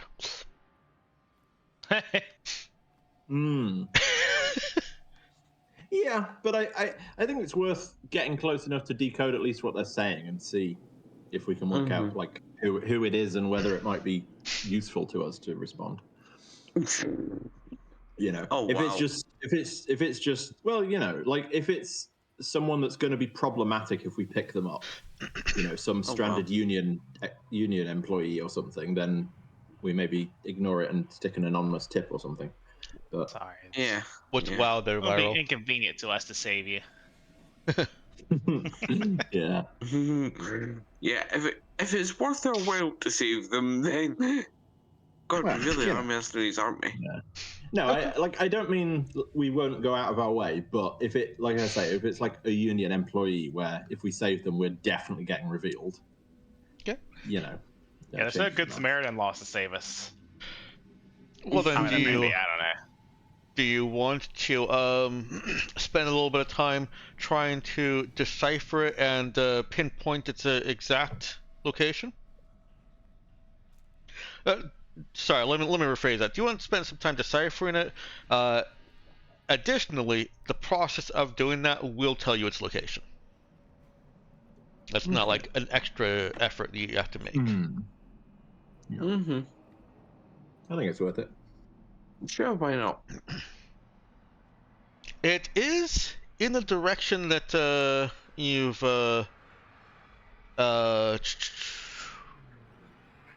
Actually, I forget. Did you weren't really directing towards the those coordinates? We were initially until we found the signal. Yeah. Yeah, yeah. Well, it turns out that it is in that direction. Handy. Um, so let's get a program int check just to see how long ungarbling it will take. You're definitely going to be able to. There's no question about that. Is this hacking? I don't think it is, but It is not. I've got to ask. You know, another dice. Oh wow, Legally yeah. obligated. That is low. Like I said, you'll still succeed. That Yeah, it is just takes a while. It's just going to take Yeah. longer than if you'd rolled higher. Yeah. You can re-roll if you want to. If we go up, if we decide to investigate and go up, is that a new scene? Yeah, it would, because it will take you at least a day to get anywhere. Yeah. Okay, we'll do a re-roll then. Yeah. A little bit better. All the dice are +1. 3, 1, 2, 4, 2, 3. All right. Brilliant. Yes. And whoever else is helping is able to work this out before you've reached, while you're traveling from one pocket to another, which has largely been the majority of the downtime that you've had. And it just is a young male that is, hang on, yeah, I suppose I could actually get my notes for this. Young man.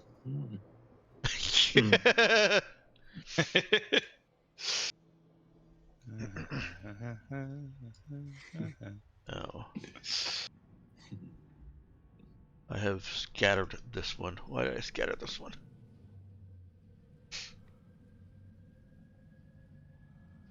All right. It is a young adult male, just to avoid the song references, that is broadcasting for help. Says that he is trapped on the Summit Griffin and cannot start it or activate any communications. And says that he has family here and they're running out of food. Now this is pre-recorded, and it's Yeah, it seems strange. it is What was the ship at name least again? a week old. The Summit Griffin. How do you spell the first one? Summus.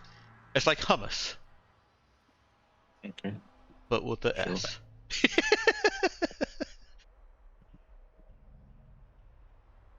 Hummus technically has an S. Well, Hummus, but with an extra S. yes. Hummus, but you start at the end and you go to the middle and then you go back to the end. Yeah, that is the best way to describe that. Yes, there's no better ways. I can type it out too.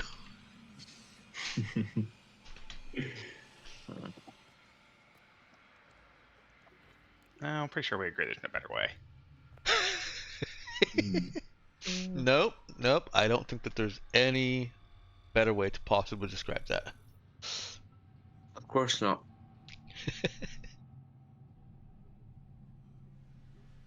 Notario looks to you all for instruction.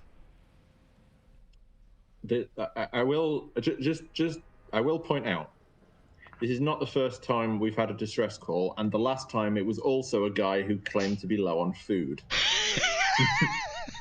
And yeah, that is a trend, isn't it? It was that, and that one was 5.5 months, and they were still around. So I think we can. I don't think we can assume they're still around, but I don't think we can assume they're not either.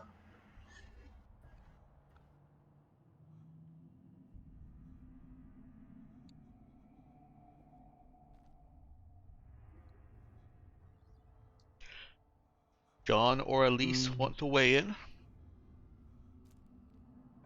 Feel like we have an obligation. Do I, out of character, think that they're probably dead? Kinda. Do I? But we thought this that is a trap. Absolutely. Yeah, but we thought Joe Pearson would be dead, and he wasn't. Well, he was when we left, but So yeah. Yeah, but that was my fault. That was nothing to do with the. Yeah, no. See, it all that worked wasn't out. your fault. It means that you were right. He was It dead. wasn't your fault. It was his fault for coming in with a shotgun. True. You're just the one that had the fastest reaction to save us from the situation.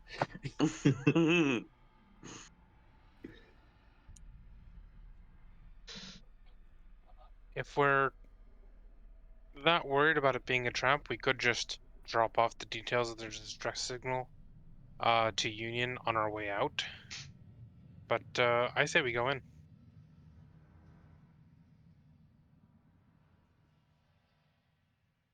Excellent spoken. I'm willing to go with that. One additional factor, I did say that you would get the coordinates from deciphering it, and you did. It is at the location that is encoded in that little Artemis Black Network news message. Huh. It's the same one. Mm-hmm. Oh, we're definitely going in now. We're definitely going in there now. Sold.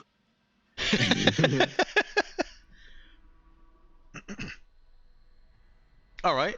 Are you salvaging along the way, or are you going straight there?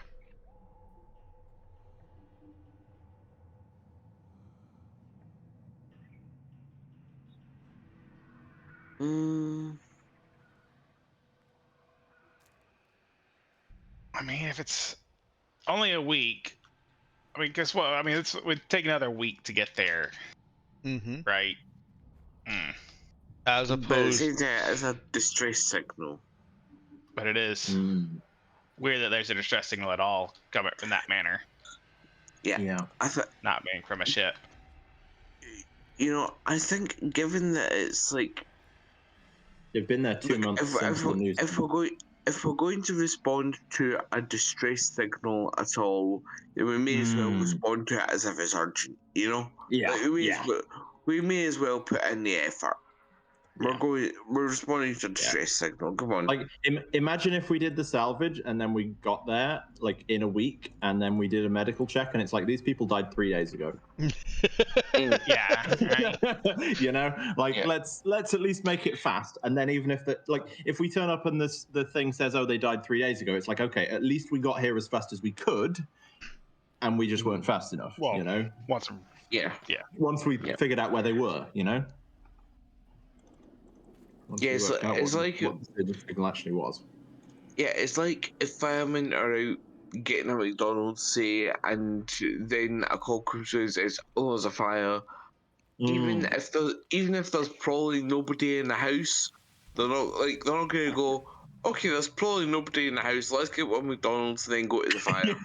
Yeah, like they're gonna drop the food and run. Exactly. Yeah. So like if the McDonald's is more important, then they wouldn't go to the fire in the first place. We're not firemen, so it's a different. We are not distress signal responders, so it's not quite the same analogy, but it's close enough to make my point. If we're going to respond to a distress signal, we should respond to it as if it's a serious distress signal. Yeah. I am just reading back that news thing. I am wondering if there's some fun going on here. Fun? But I don't think any of us are having fun. Well, no. Kidding, obviously.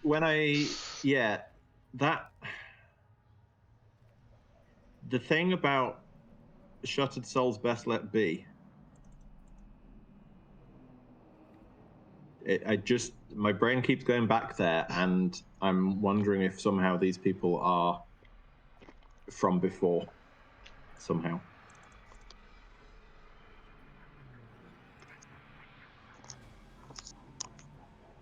And that might be why they can't get the ship running if the ship's old. Hold up. Remind me, what did the stress signal say again? The signal said that they are in the Summers Griffin, and they can't get the drives or running or start the drives or activate comms, and they're running out of food.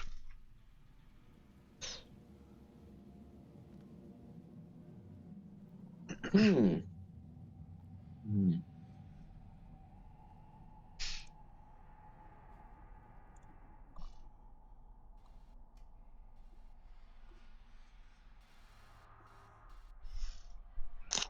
So I'm still hearing we're going directly there. Oh yeah, we definitely are. Yeah. I'm just pointing out the weirdness with the news thing and that, so that we're all at least vaguely aware that there might be something more to this than just somebody happens to be on a ship. Okay. Here's what I'm kind of wondering, right? This is a mostly uninhabited system. States are mostly uninhabited system. Do you think it's possible that this is a ship in the same predicament that we were in? It may well be. We shall see when we get there. Well, before you get there, we've got John recovering, and Koana is making a valiant effort to get her space legs back. She's gone back to vac suit training. She is not quite ready to do EVAs yet. She's still freaked out by the mere fact that something like that can happen. Yeah. Can I make a suggestion actually for what I think would be a cool scene? It's not one that involves Percy, so obviously completely optional. But given that you're like sort of the same age but in such different positions, I would be interested to see a scene between Ginja, if you're willing. I'd be interested to see a scene between Kwana and Ass as a sort of how do you handle this on a day-to-day basis kind of thing. That would be a fun scene. Yeah. Totally optional, of course, up to you, but I just wanted to float the idea.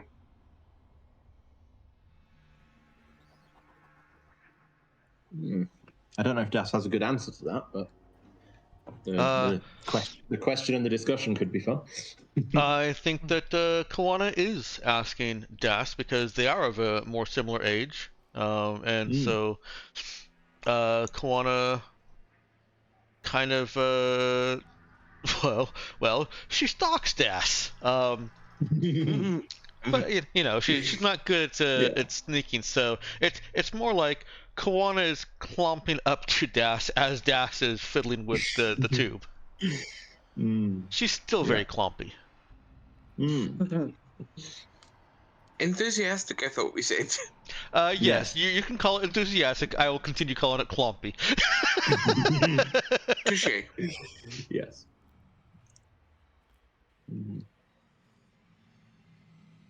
And she approaches and asks, Das, can I ask you something?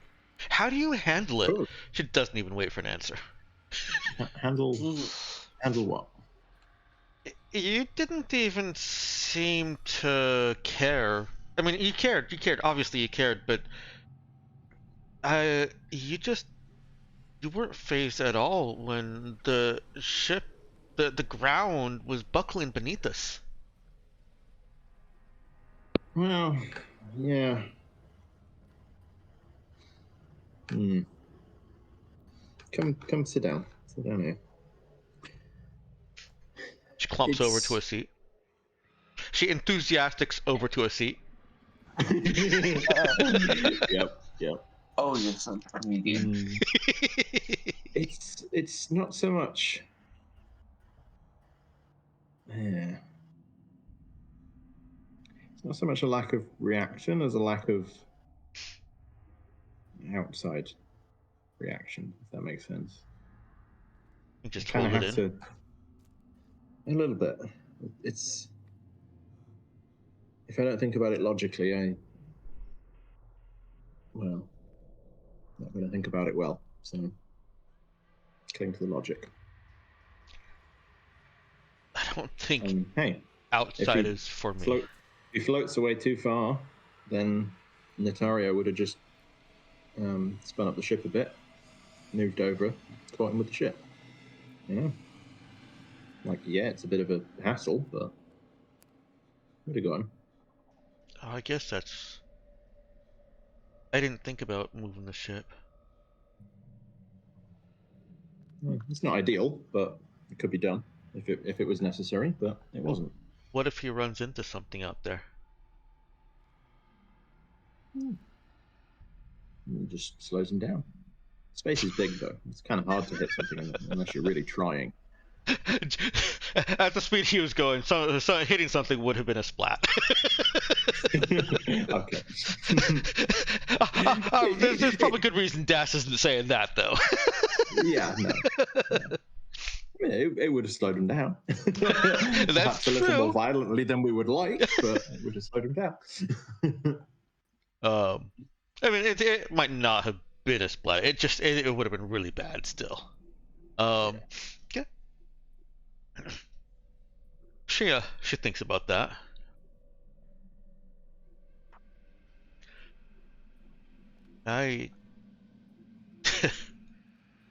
Okay. It's good to know the ship can move. Yeah. It does tend to be pretty useful. I mean, it'd be a station if it wasn't. Could you repeat that last part? It'd be a station if it couldn't move. Oh, yeah. It's kind of the defining property of a ship. It can move. Okay. Well, I will try to put on a brave face for Elise and for John and everyone else, I guess. That's my thing. Not that I'm saying you don't. Not that I'm saying you can't, but you don't have to do that. You'll do it in our own way. And this is the way I do it. But I want to. Okay. Well. Then. They obviously see something in you, and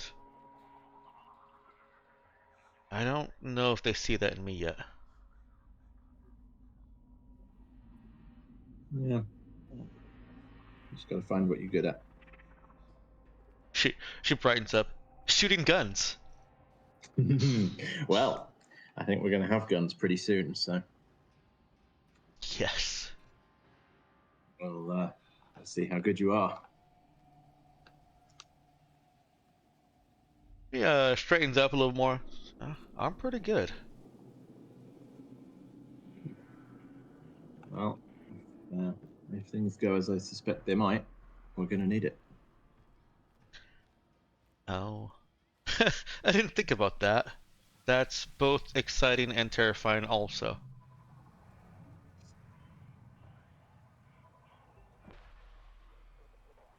Yeah, it is a bit. But... I don't really know how old me dealt with it. Maybe the same way. Who knows? She shrugs, and it's obvious that she's putting on a smile, not trying to be fake, but smiling through her own worries and concerns, and trying to be friendly in support of Das. And she says, well, just like Elise, I like the new you also.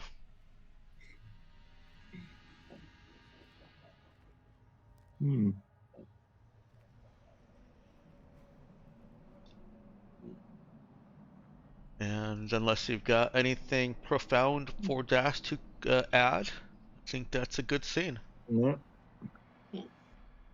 You have continued to inspire Kawana to be her best. And she will not ask to be taken off of EVA rotations.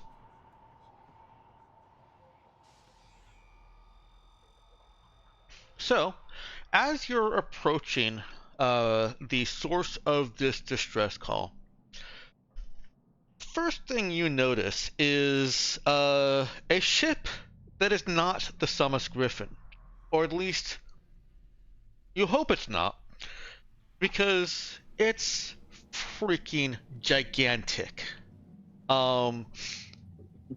It is coming up on your passive scans, your sensors, as well.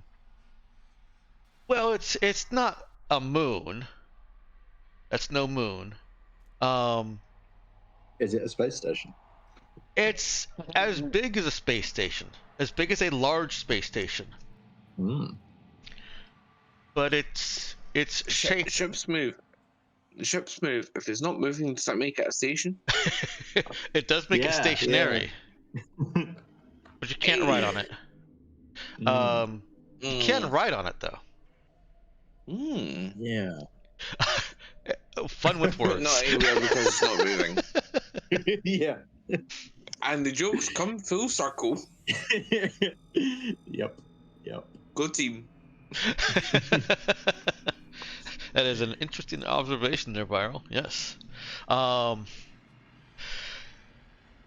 It's ship-shaped. Stations have a more defined shape because they don't have to move. They have a more relaxed shape.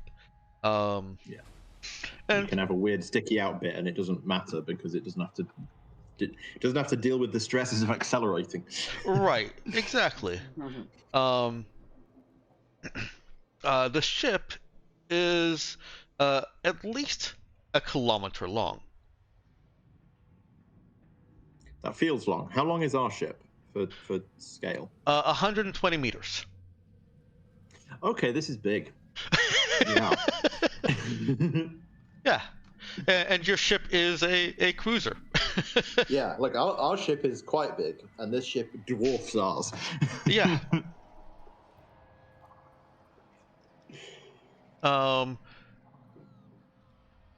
In fact, yeah. Actual dimensions, it's about half as wide as it is long, and a third tall. So it's fairly big in all directions.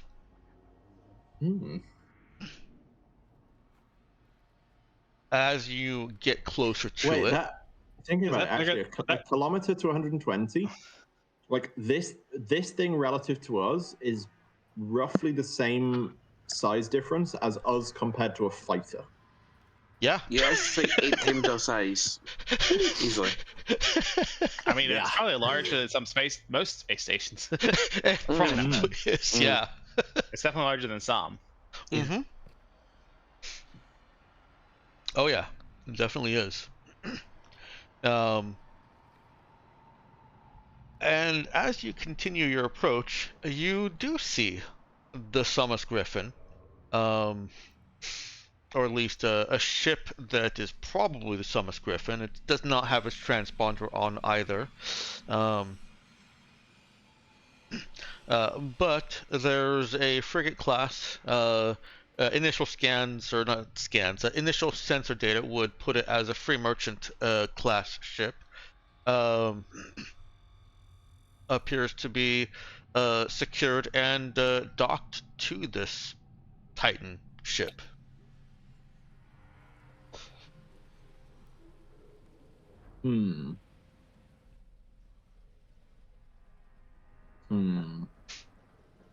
Its engines are not powered up. Its weapons are not powered up. It is showing signs that life support is on, but you're going to have to either be within combat range of it or use active scans to learn any more.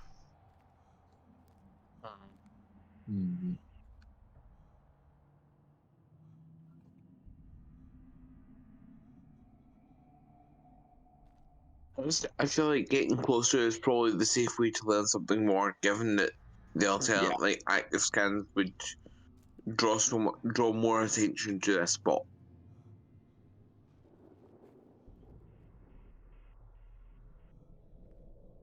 Okay. Of Atari course, is. that's just me. I'm not the XO or the pilot.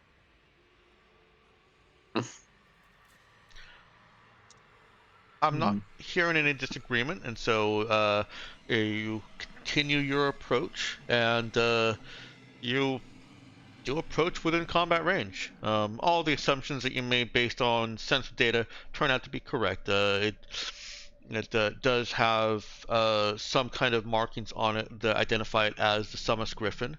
It is a free merchant, and there is just enough energy output that it could be running life support. It is docked with the Titanic ship next to it. Does the And huge ship have any identifying marks? the Titanic ship doesn't have any identifying marks. Okay. Any marks? Aside from being gigantic. Well, yeah. Aside from being huge, That is really identifying. That is its identity.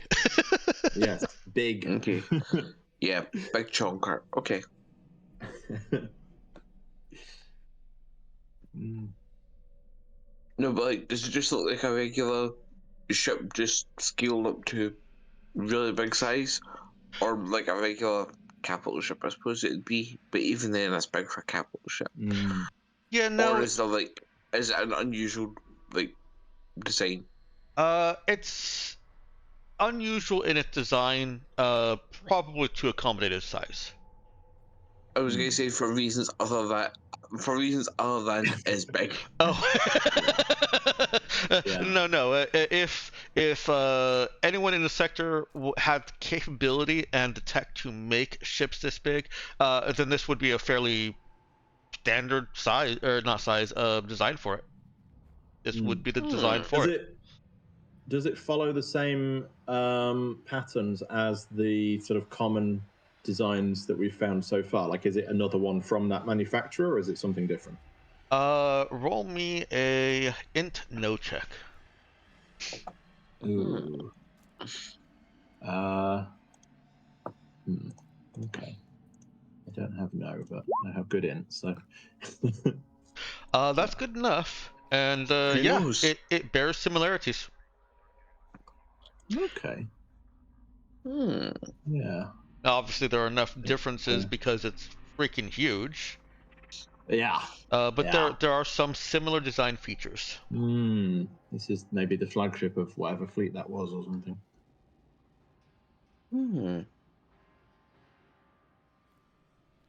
Or maybe at least assuming this is the biggest one. We don't even know. There might be something bigger that was the flagship. Or maybe not flagship, maybe colony ship. That's possible. Yeah. Probably the biggest ship, but hopefully hopefully that's true. Otherwise there's something bigger, and I don't want to think about that. Again, I'm getting Subnautica vibes. Multiple Leviathan class life forms when detected in your proximity. Are you sure whatever you're doing is worth it? Yes. That line. Yes. Just like the multiple detected, sure. Are you sure whatever you're doing is worth it? That bit. Yep. Yep. Such a good game. Anyways. Nothing has changed on like the radio scale. It's still looping the same message. It's obviously coming from that small ship there. Now that you're close enough. Yeah. I assume the small ship doesn't look that old. It does not. It's a Nox designed ship, and not Nox, our player Nox, but Nox as in the shipyard in Anti. Yeah. It could be both. You don't know.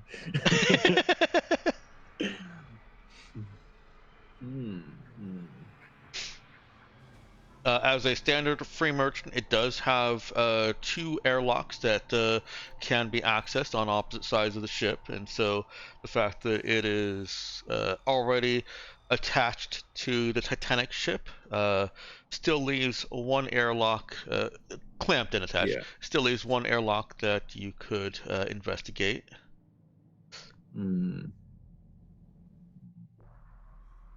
How much of a connection between the 2 ships would be established if the docking was initiated? Like, could either side just decide to leave and let go, even if the other side didn't want that to happen? Are you talking about the docking clamps between 2 ships? Yeah. Like, what level of coordination is required to dock and undock? Can one ship do it unilaterally, or? No, because the clamps that you extend and attach to make sure that there's an adequate atmospheric bridge are controlled by the attaching ship, and the attached ship has no access to them. It's right. Generally the attaching ship gets to make that call. Okay. The attached ship can just take off if they want to and do damage to both ships. Right. So if you were already attached, you would be doing damage if you took off without the ship you docked to. At the very least, you lose the umbilical, I think it's called. Right. Okay. So basically, we can attach them. We can go in there safely, but if either we or they move without undocking, then we are at the very least losing the bridge thing between us. Well, that's not exactly the thing I'm worried about here. The thing I'm worried about here is if this is a trap and we dock, it is then difficult to undock without damaging our ship. I was going to say, how quickly do you get away? Yeah. It's not difficult for you to undock. It does take time. Well, okay, in that sense, yes, it is difficult to undock and get away without damaging the ship. But if you're quickly, exactly. But you still control your umbilical that you've extended, and just safely detaching that with depressurizing and all of that just takes a bit more time than you would have if you decided that it's an emergency. Right. Okay. But like we would be able to leave without damaging our side at least. Yes. Without it would take some time, but we could do it even if they didn't want us to leave. Yeah. Okay.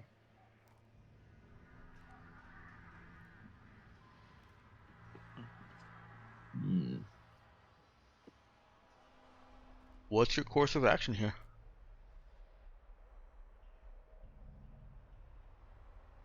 If we want to board and see what's going on, then Percy's willing to go.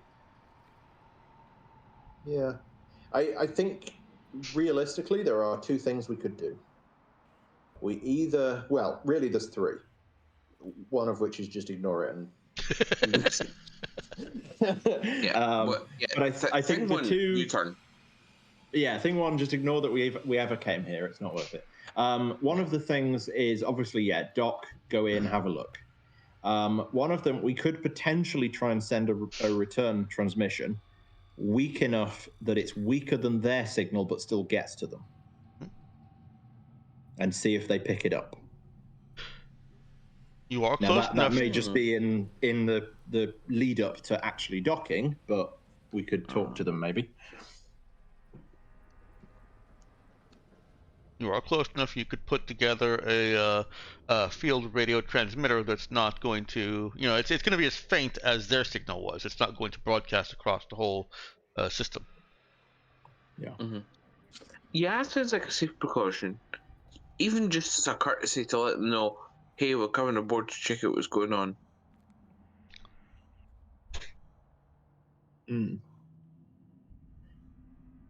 Okay. Is that the course you want to take there? Nox, Yeah, Meowkin, or Jackal, any input on there? I am for the docking. Yeah, all Do you for want it. to radio first? I think it wouldn't hurt, but I also know that like if we put out the signal, unless we have some sort of like tight beam communication, right? Someone else might pick up on it.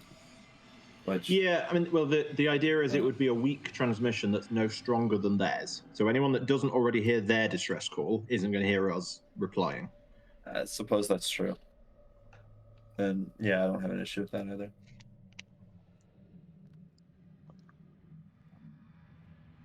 Yeah, I'll just ping a wee message saying, "Hey, we heard your distress signal. Do you mind if we come on board?" If you say no, if you don't say anything, then we're going to assume that's no objection. Nox, I see you've unmuted. You have something to add there? No, I was just going to agree. Okay. And it, All right. Then yeah, you put together a field radio kind of modulator for your comms, so that it is just that tiny little short wave, easily scattered and easily. What is the? Attenuated? No, I'm thinking when separate waves are destructive interference. Basically, that gets destructive interference from metaspace.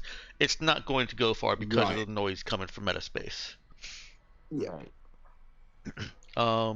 And you've I mean, you have their channel. You can broadcast right to them. Who's talking and what do you want to say?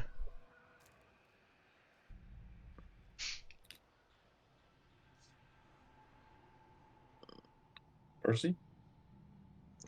I mean, I give a suggestion on what we could say, but at the same time, like, chain of command, I'm not sure I should be the person talking to them, but I mean, I can. I mean, if we're doing positions, it's maybe Das. I don't know. Not that Das wants to, but if we're doing positions. I mean, Percy will do it. It's just that, like, I would have assumed it'd be either EXO or a pilot that would be talking to another ship first. But I'm happy to talk. My suggestion would be the initial contact is basically just, "Hi, we're here. Are you receiving?" Okay. Just to see if it's a pre-recorded thing and they're dead, or if they're still there and they're just letting it on pre-record so they don't have to stand there and say it all day. Okay. Yeah, we can Yeah. do that. That's broadcast. And you do get a response. It takes a minute, 2 minutes, but you do get a response back, thanking you and begging, please help us.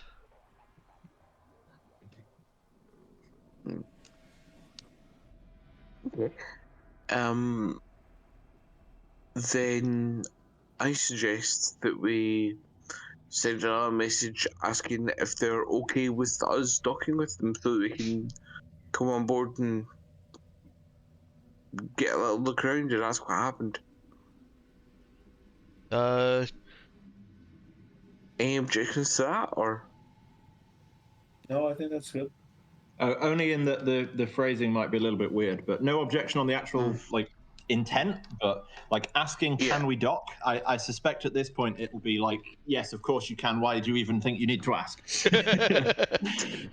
Fair. Okay, we'll get a dock so we can come on board and like ask around. And you get the idea.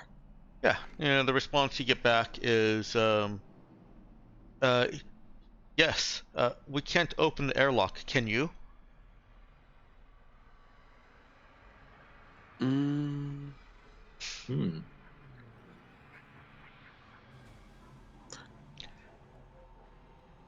The answer for you as GM is yes. There are ways to force open an uncooperative. What happened to ship. their ship? I was What going to say, happened I to get their suspect ship what into this state? I'm just with that. Let's work out what. Look, let's at least ask what happened to their ship before we dock. Yeah. Okay. Yeah, out of character, I think one of the ways that we could get into their ship is called Libra. Yes. Yes. I'm just the thing with asking first is I'm just wondering if something to do with this ship we're docked to, the ship that they're docked to, has done something to their systems, and I just don't want us to dock and have the same thing happen immediately. You know? So we can get some idea of what happened to their ship. Yeah, good shout. Okay. You ask what happened to their ship, and the response you get back is, "Dad locked it. We can't do anything." Ah. Okay, yeah, that makes more sense. That makes some sense. What locked it or what blocked it? Dad. Sorry. Ah. Yeah, my guess is salvager with family on the ship. Salvager locks the ship to go into the wreck. It doesn't come back, and the rest of the family is just sort of there with a locked ship, and they can't do anything. I see. Okay. It's uncommon, but ships can be locked down in that manner. Yes. It's uncommon because it's very dangerous. You get exactly this kind of situation. Yeah. Why do I get the feeling we're going to end up going in there to look for the figure out what happened to the dad? Oh yeah, no, but almost certainly. Yep. Okay. No, Okay. yeah, okay. If it's just a locking thing, I'm not worried about the docking then. Okay. Well, yeah, no, let's ping back that, saying. but... Yeah, let's ping back saying that it's okay. We should still be able to make our way through. Standby, basically. Yep. Okay. Natario brings the Raza around, or the Rattling Zabra around to. I don't think we've told them a name, right? We can make it. You haven't. have Then not, your transponders off. I just want to. What are we here? Yep. Yeah. And with their comms down, they don't know that your transponders off. Yeah. What fake mustache and silly glasses are we wearing today? Oh god, I just this vision of you see them waiting, and you see the airlock, and there's just clunking noises, and them waiting, and then the airlock and it slides open, and the whole crew's standing there in like novelty glasses and fake mustaches and stuff.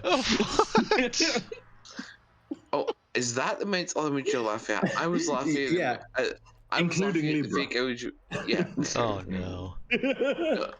To bring some. I'll be honest. Go ahead. I'll be honest. I was imagining one of the like fake glasses, nose, mustaches attached to the front of the Raza. Oh no. To bring some seriousness back to this unnecessary levity. Yes. As you approach the airlock and get ready to attach your umbilical and stretch across to get to the airlock, you see a young-ish teenage girl looking out the airlock at you. I don't want to say another one, but another one.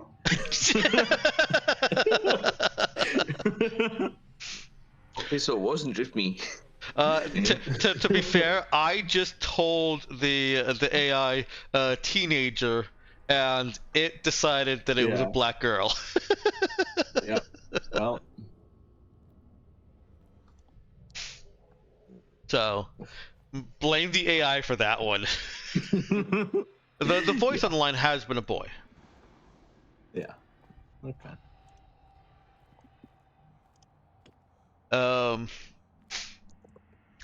So you've got options for getting through their ship. Douglas has explosives that can be shaped so that they will not damage the interior. We'll just bust open the airlock door. But then you've got, I mean, unused I also admit airlock it would probably be easier and cleaner to use the pre-tech toolkit that I have. I'm sure that Probably would. I would Actually, say just- if we can do it in a way that's reversible, that's ideal. Mm-hmm. But like if we try that and it fails, then I'm not opposed to blowing it open. Okay, Okay. so what you're saying is don't blow it off the hinges with a thunder gun. Yes, that's exactly what I'm saying. Don't do I'm that. suggesting not to do that. Yes. Fine. You Well, as much can as I wanted to choose to dim my charge, but you can try to hack it open, but it's starships are designed to be very difficult to just enter against the occupant's will. So it will involve not just hacking, but also some drilling and some placement of shunts. Well, one shunt. Finding the right lines that you can tap to bypass security features on the terminal. Clipping wires. It's going to be a combination of fixing and finally the hacking to get through. It's a time-intensive process. You're looking at best about an hour. And there are obviously faster ways. Sneak is a potentially faster if you have anybody that's skilled enough to try and trick an airlock door into opening. I'll trick it out. Fix is also an option, although it often leads to repair costs. Yeah, damage. And sorry, Viral, you were saying? Yeah, I was going to say, Percy could take a stab at Sneak. I've got a +2 to Dex, and I've got Sneak 0, so I can give that a stab.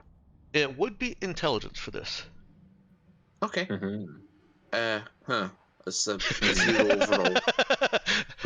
I'm just looking at my sheet with a +3 sneak in.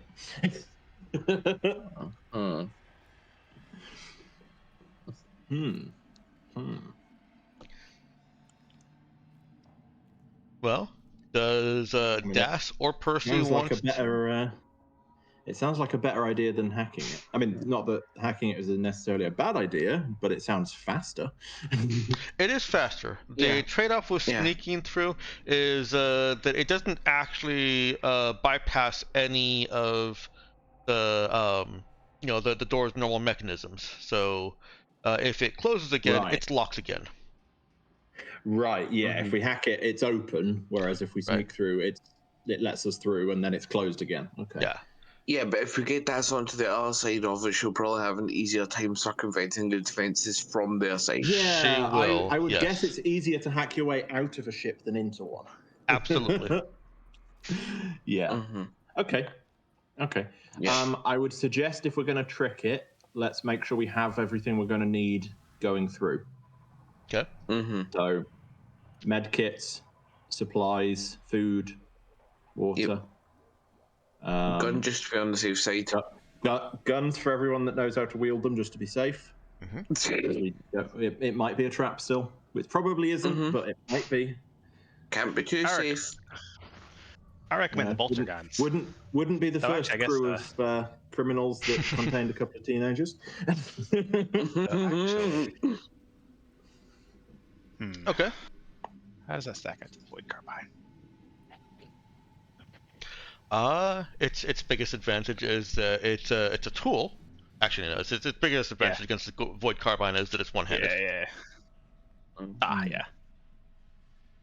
So it can be fired in melee combat too. Good to know. Nice. Yeah. I'll try. So void carbine is 2d6 and it's only 1d8. Yeah. That's okay. It's essentially a pistol version. All right. So before you roll the sneak check, there are ways to assist this. If someone else is able to try and send signal interference with hacking. That can be a way to aid this. Obviously, someone with a pre-tech toolkit and meta tool and fix check can assist, and other ways that you can think of. Is anybody assisting Das in cracking the door through a sneak check? All right, we'll fix to help. I was hoping to try and sneak through it as well. Okay.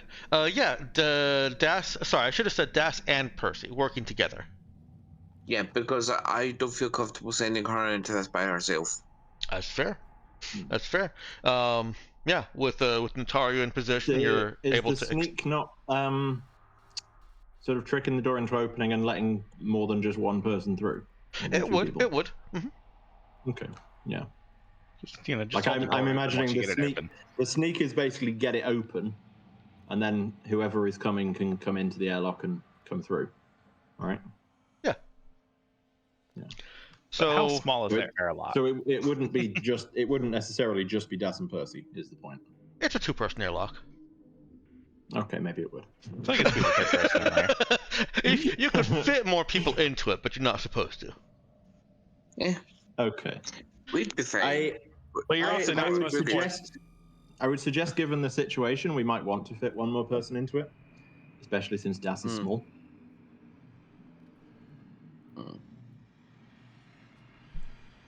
Okay.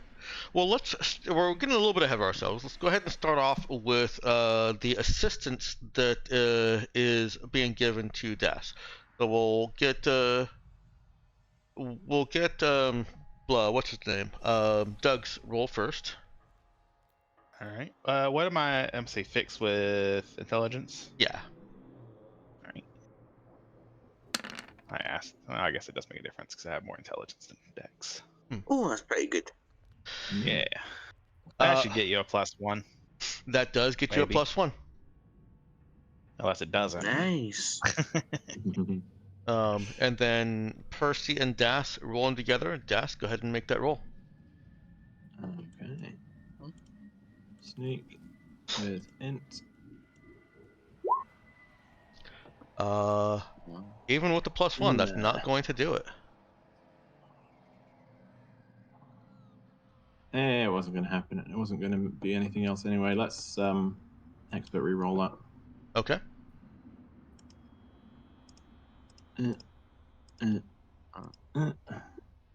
Yeah, that might do it. Yep, that might do it. That does. That does. Yeah. I mean, if it didn't, I can only roll one more than that. You sneak so well that you find a pre-take part in the airlock. Yeah, it'd be good, but I suspect not. Hey, he did say 14. However, I suspect this big ship is kind of the gold mine here. That one's probably going to have a ton of stuff for us. If we can get there. Let's help the survivors first.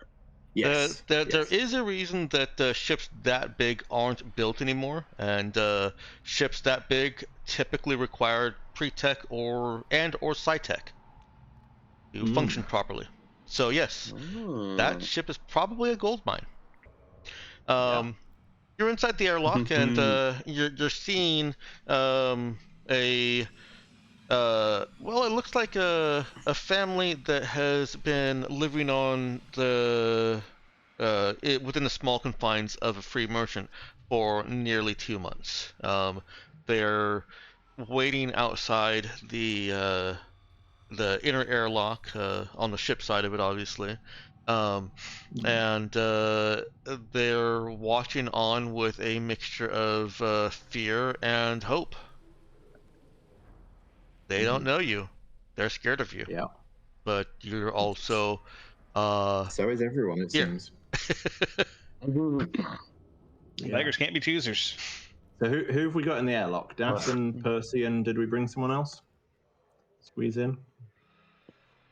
I guess Doug can. I mean, I'm not really great in a fight other than grenades, but yeah, Doug I've got and grenades Percy now. are the two biggest people.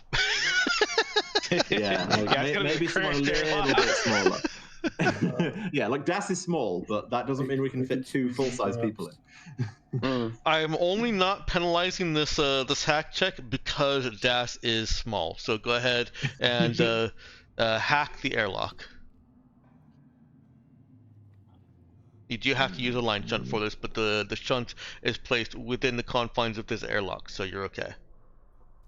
Right. So the sneak to get it into the airlock, and then Right, now, and then hack to get control. Oh, now right. you're Okay, hacking to get control. Yes.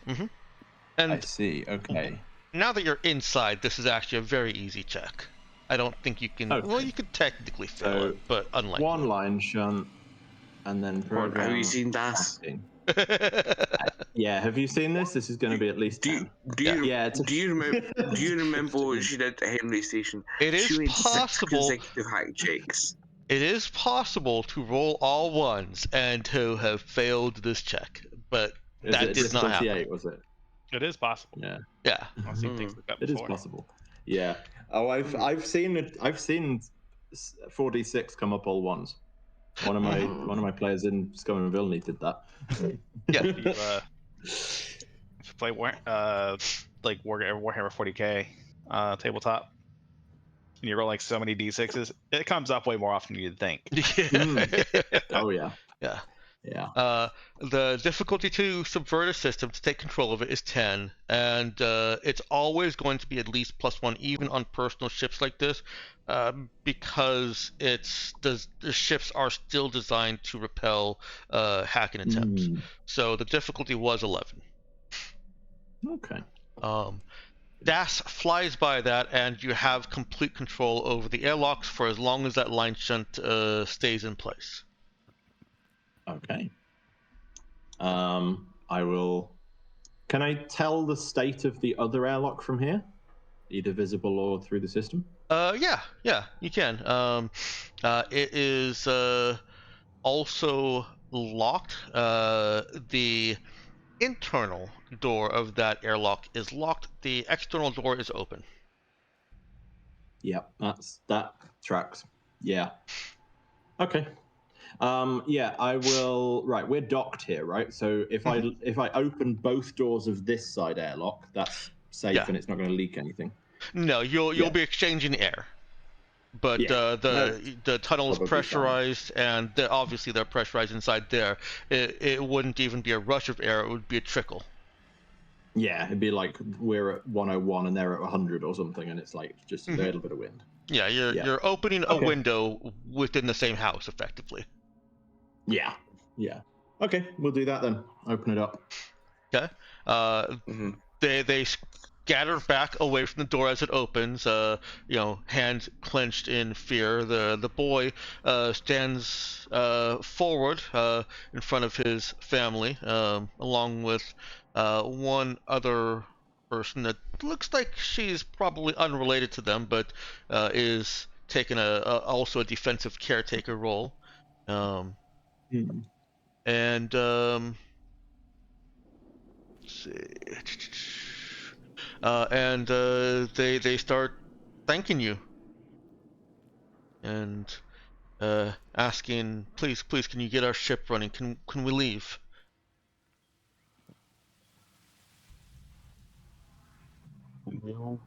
We'll do what we can, I guess. Not my department, but we'll see what we can do. Sorry, what's all your names? At this point, they are not going to be a words.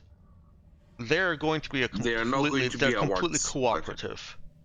As long as you guys don't do anything threatening to them, you can get any information you want. And starting that is that their names. I'm just going to cut and paste because it's easier.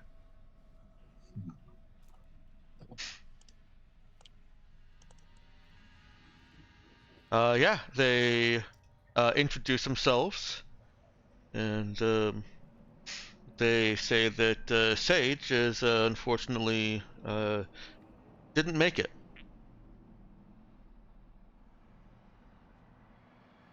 They don't say much more than that because you know, this was their husband and their father. There's obviously some sadness when they tell you that when they basically dance around the subject of he didn't make it. He isn't with us. Okay. So it's. But if the inner one's locked, Scott. See, that doesn't fully track. It can, but it doesn't necessarily. Because if the outer door is open, you know that's what? the most recent one. Yeah, no, that was a mistake on my part. On the other side, the outer one is also locked. My brain went to it's attached to another ship, but no, it's not. It's attached to a atmosphereless hulk in space. So yes, on the other side, both of the airlock doors are locked. Okay. Cool. Yeah. You're paying more attention to the situation than I am. Yeah. Well, my thinking was if the outer door was still open, that's someone's gone out and not come back. But if both doors are closed, then probably someone came back in. Was there a pressure sensor in the airlock, actually? Like, I'm assuming there's some sort of sensor. What pressure was the airlock at? Instead of answering that, let me ask you, what are you trying to get at? I'm trying to get at which door closed last. Okay. Is the airlock depressurized from someone is out and the doors have closed, or is it pressurized someone is in and the doors have closed? Somebody left and didn't come back. Right. So it is the way I thought, but the door is closed. Yeah, the door is closed just because the umbilical on the other side is connected to a ship that doesn't have atmosphere. There's no reason for the outer airlock door of this ship to remain open. Yeah. It just removes one additional layer of protection to leave it open. Yeah. Okay.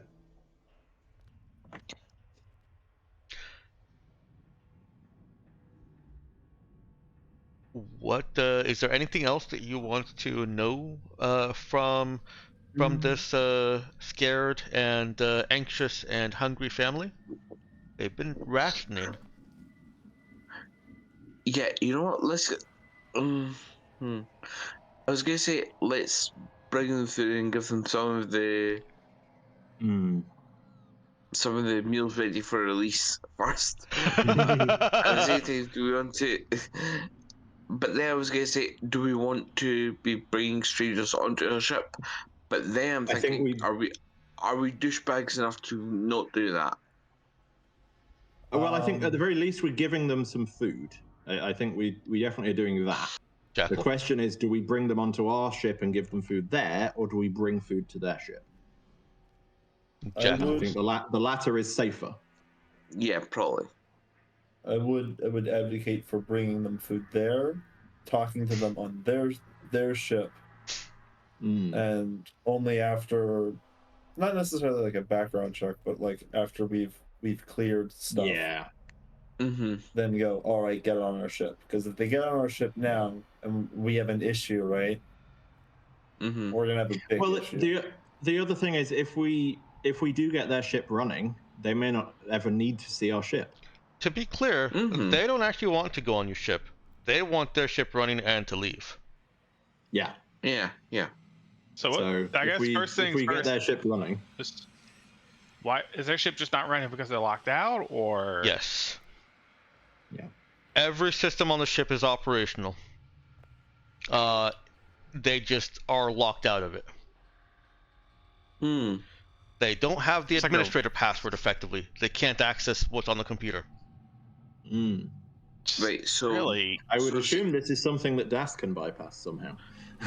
Yeah. So Sage. Hang on, one at a time, guys. Yeah. Meowkin, go ahead. I was gonna say, so they haven't really confirmed the fate of the father, right? No, they haven't. I do want more info on that. They've basically just said he hasn't come back. We need to confirm that. Yeah. All right. And let me hear from Viral. What were you trying to say? I was just going to basically say the same thing. So Sage was the person in charge, and he logged in the system, went to the airlock, went, "I'll be back at your fate," and still hasn't come back. Yeah. You guys want to know more about that strange sequence of events? Yeah, it sounds like they just want to leave without confirmation.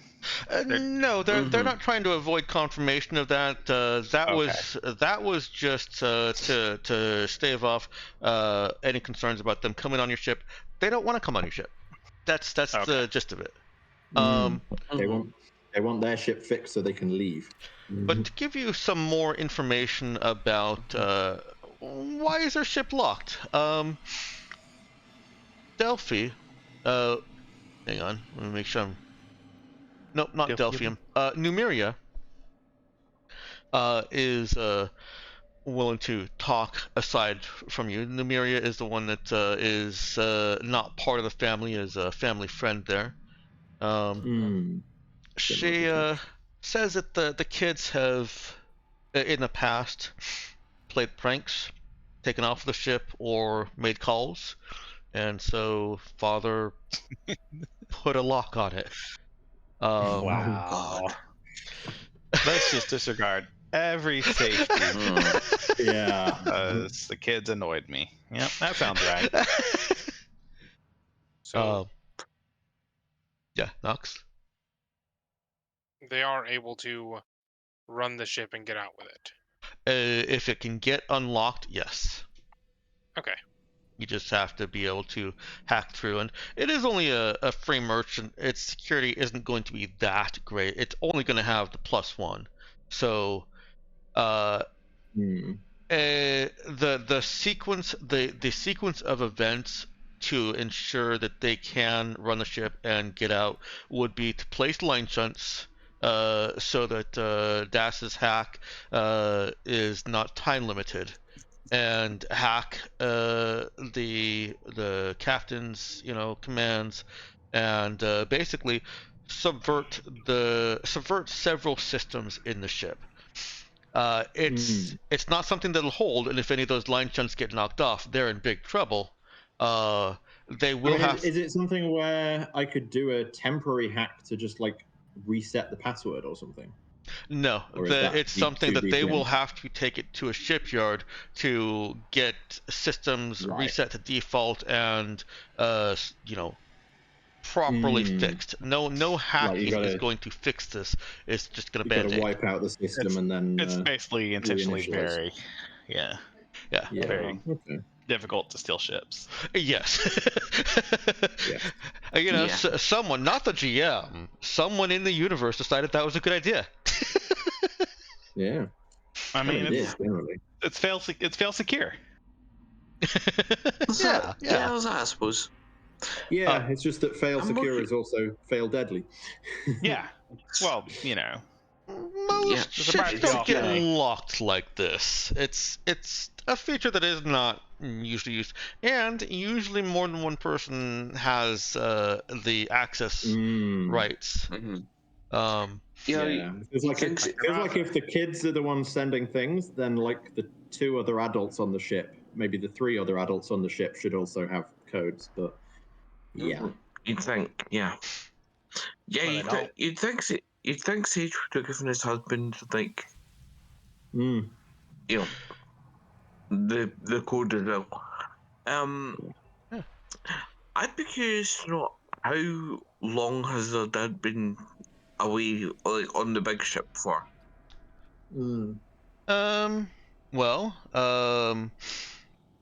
Again, Numeria is willing to tell you that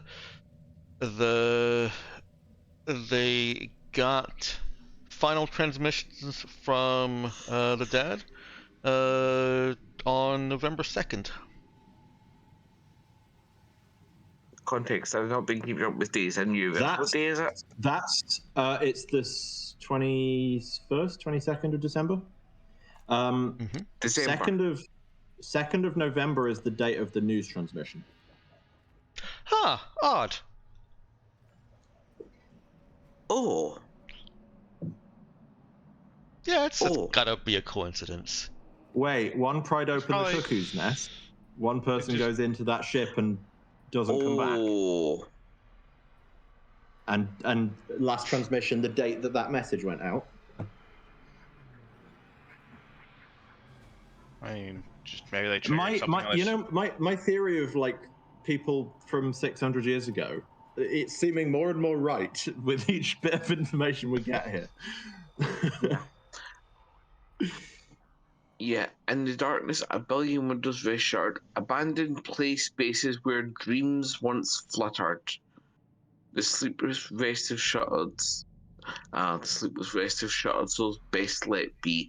Yeah, it's not looking too good for the dad still being alive, but Well, abandoned no, play Numeria spaces. can tell you that they saw him killed and shot down. That Oh, was okay. the last transmission was him getting shot, and if you'd like to see it, she's willing to show you.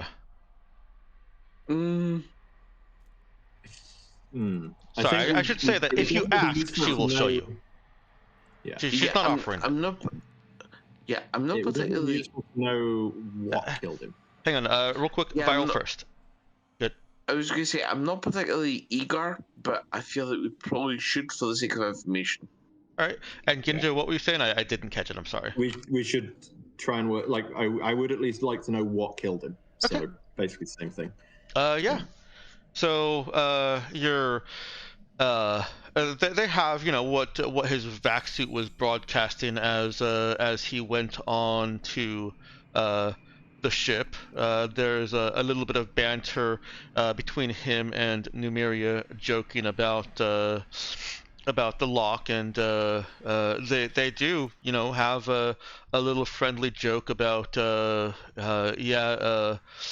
I meant to tell you I changed the password, and I'll get you that when I get back. Let me just scout out what we're looking at here. Fuck. And if you hadn't said that, he probably would have been fine. Yeah. Right. Classic rules of horror. And you see his camera come upon rows and rows and rows of stasis pods stacked upon each other, and he just looks around at hundreds, thousands, maybe even millions of stasis pods in a gigantic room, packed, tight hallways, barely room for one person to walk comfortably, and Holy ship. he's muttering his expletives to God, and he starts opening them, looking Oh around, no. digging through pockets. Well, one of them isn't dead.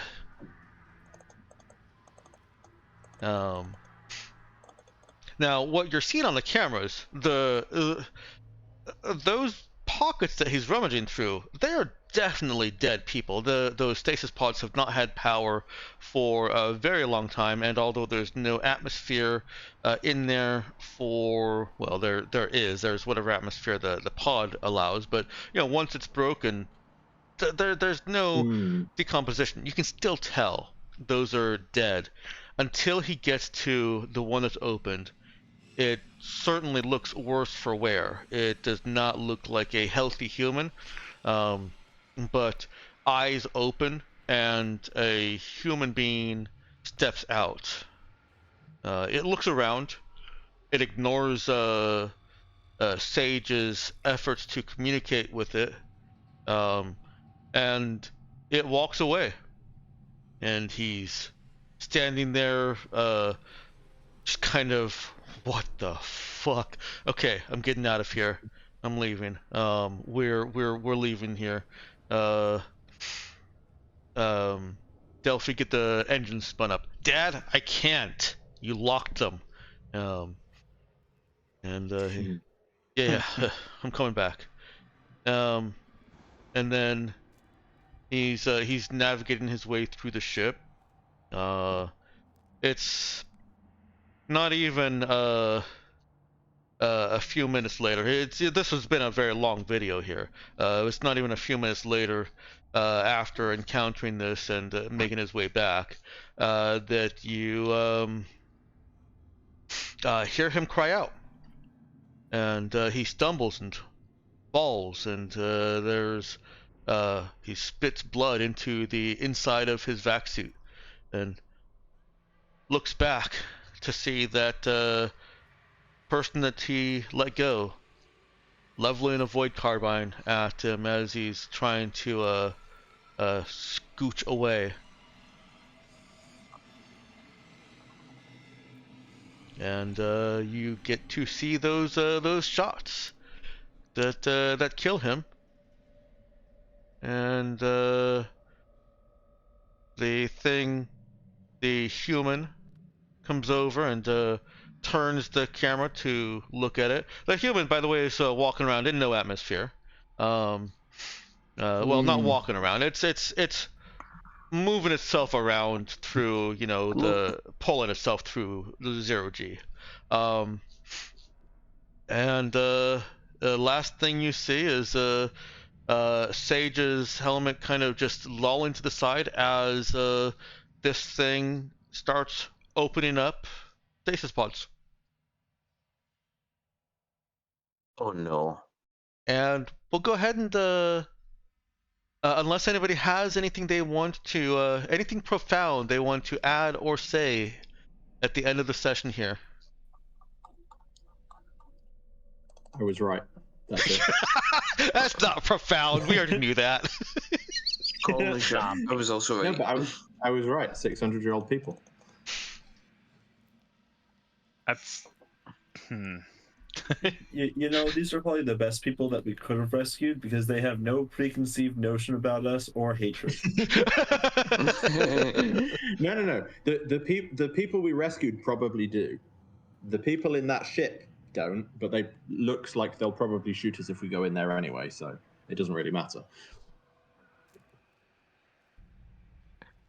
Is it bad that one of my take-home messages from that clip was free void carbines?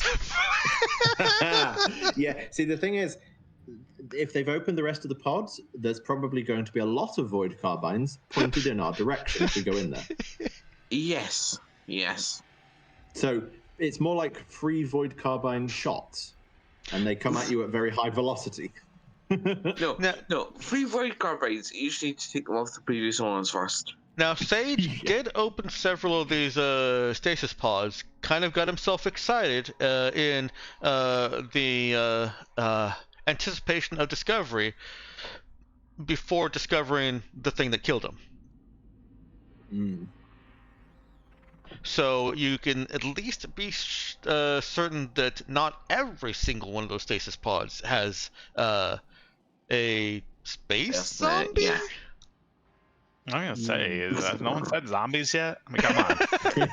Yeah, I'll be honest. Yeah. I wasn't thinking it until Dick said, "Oh yeah, first rule of horror movies," and then I started thinking, "Oh crap, this is suddenly not sounding like such a good idea." All right, I'm going to go ahead and put us into stream ending and review. Session over.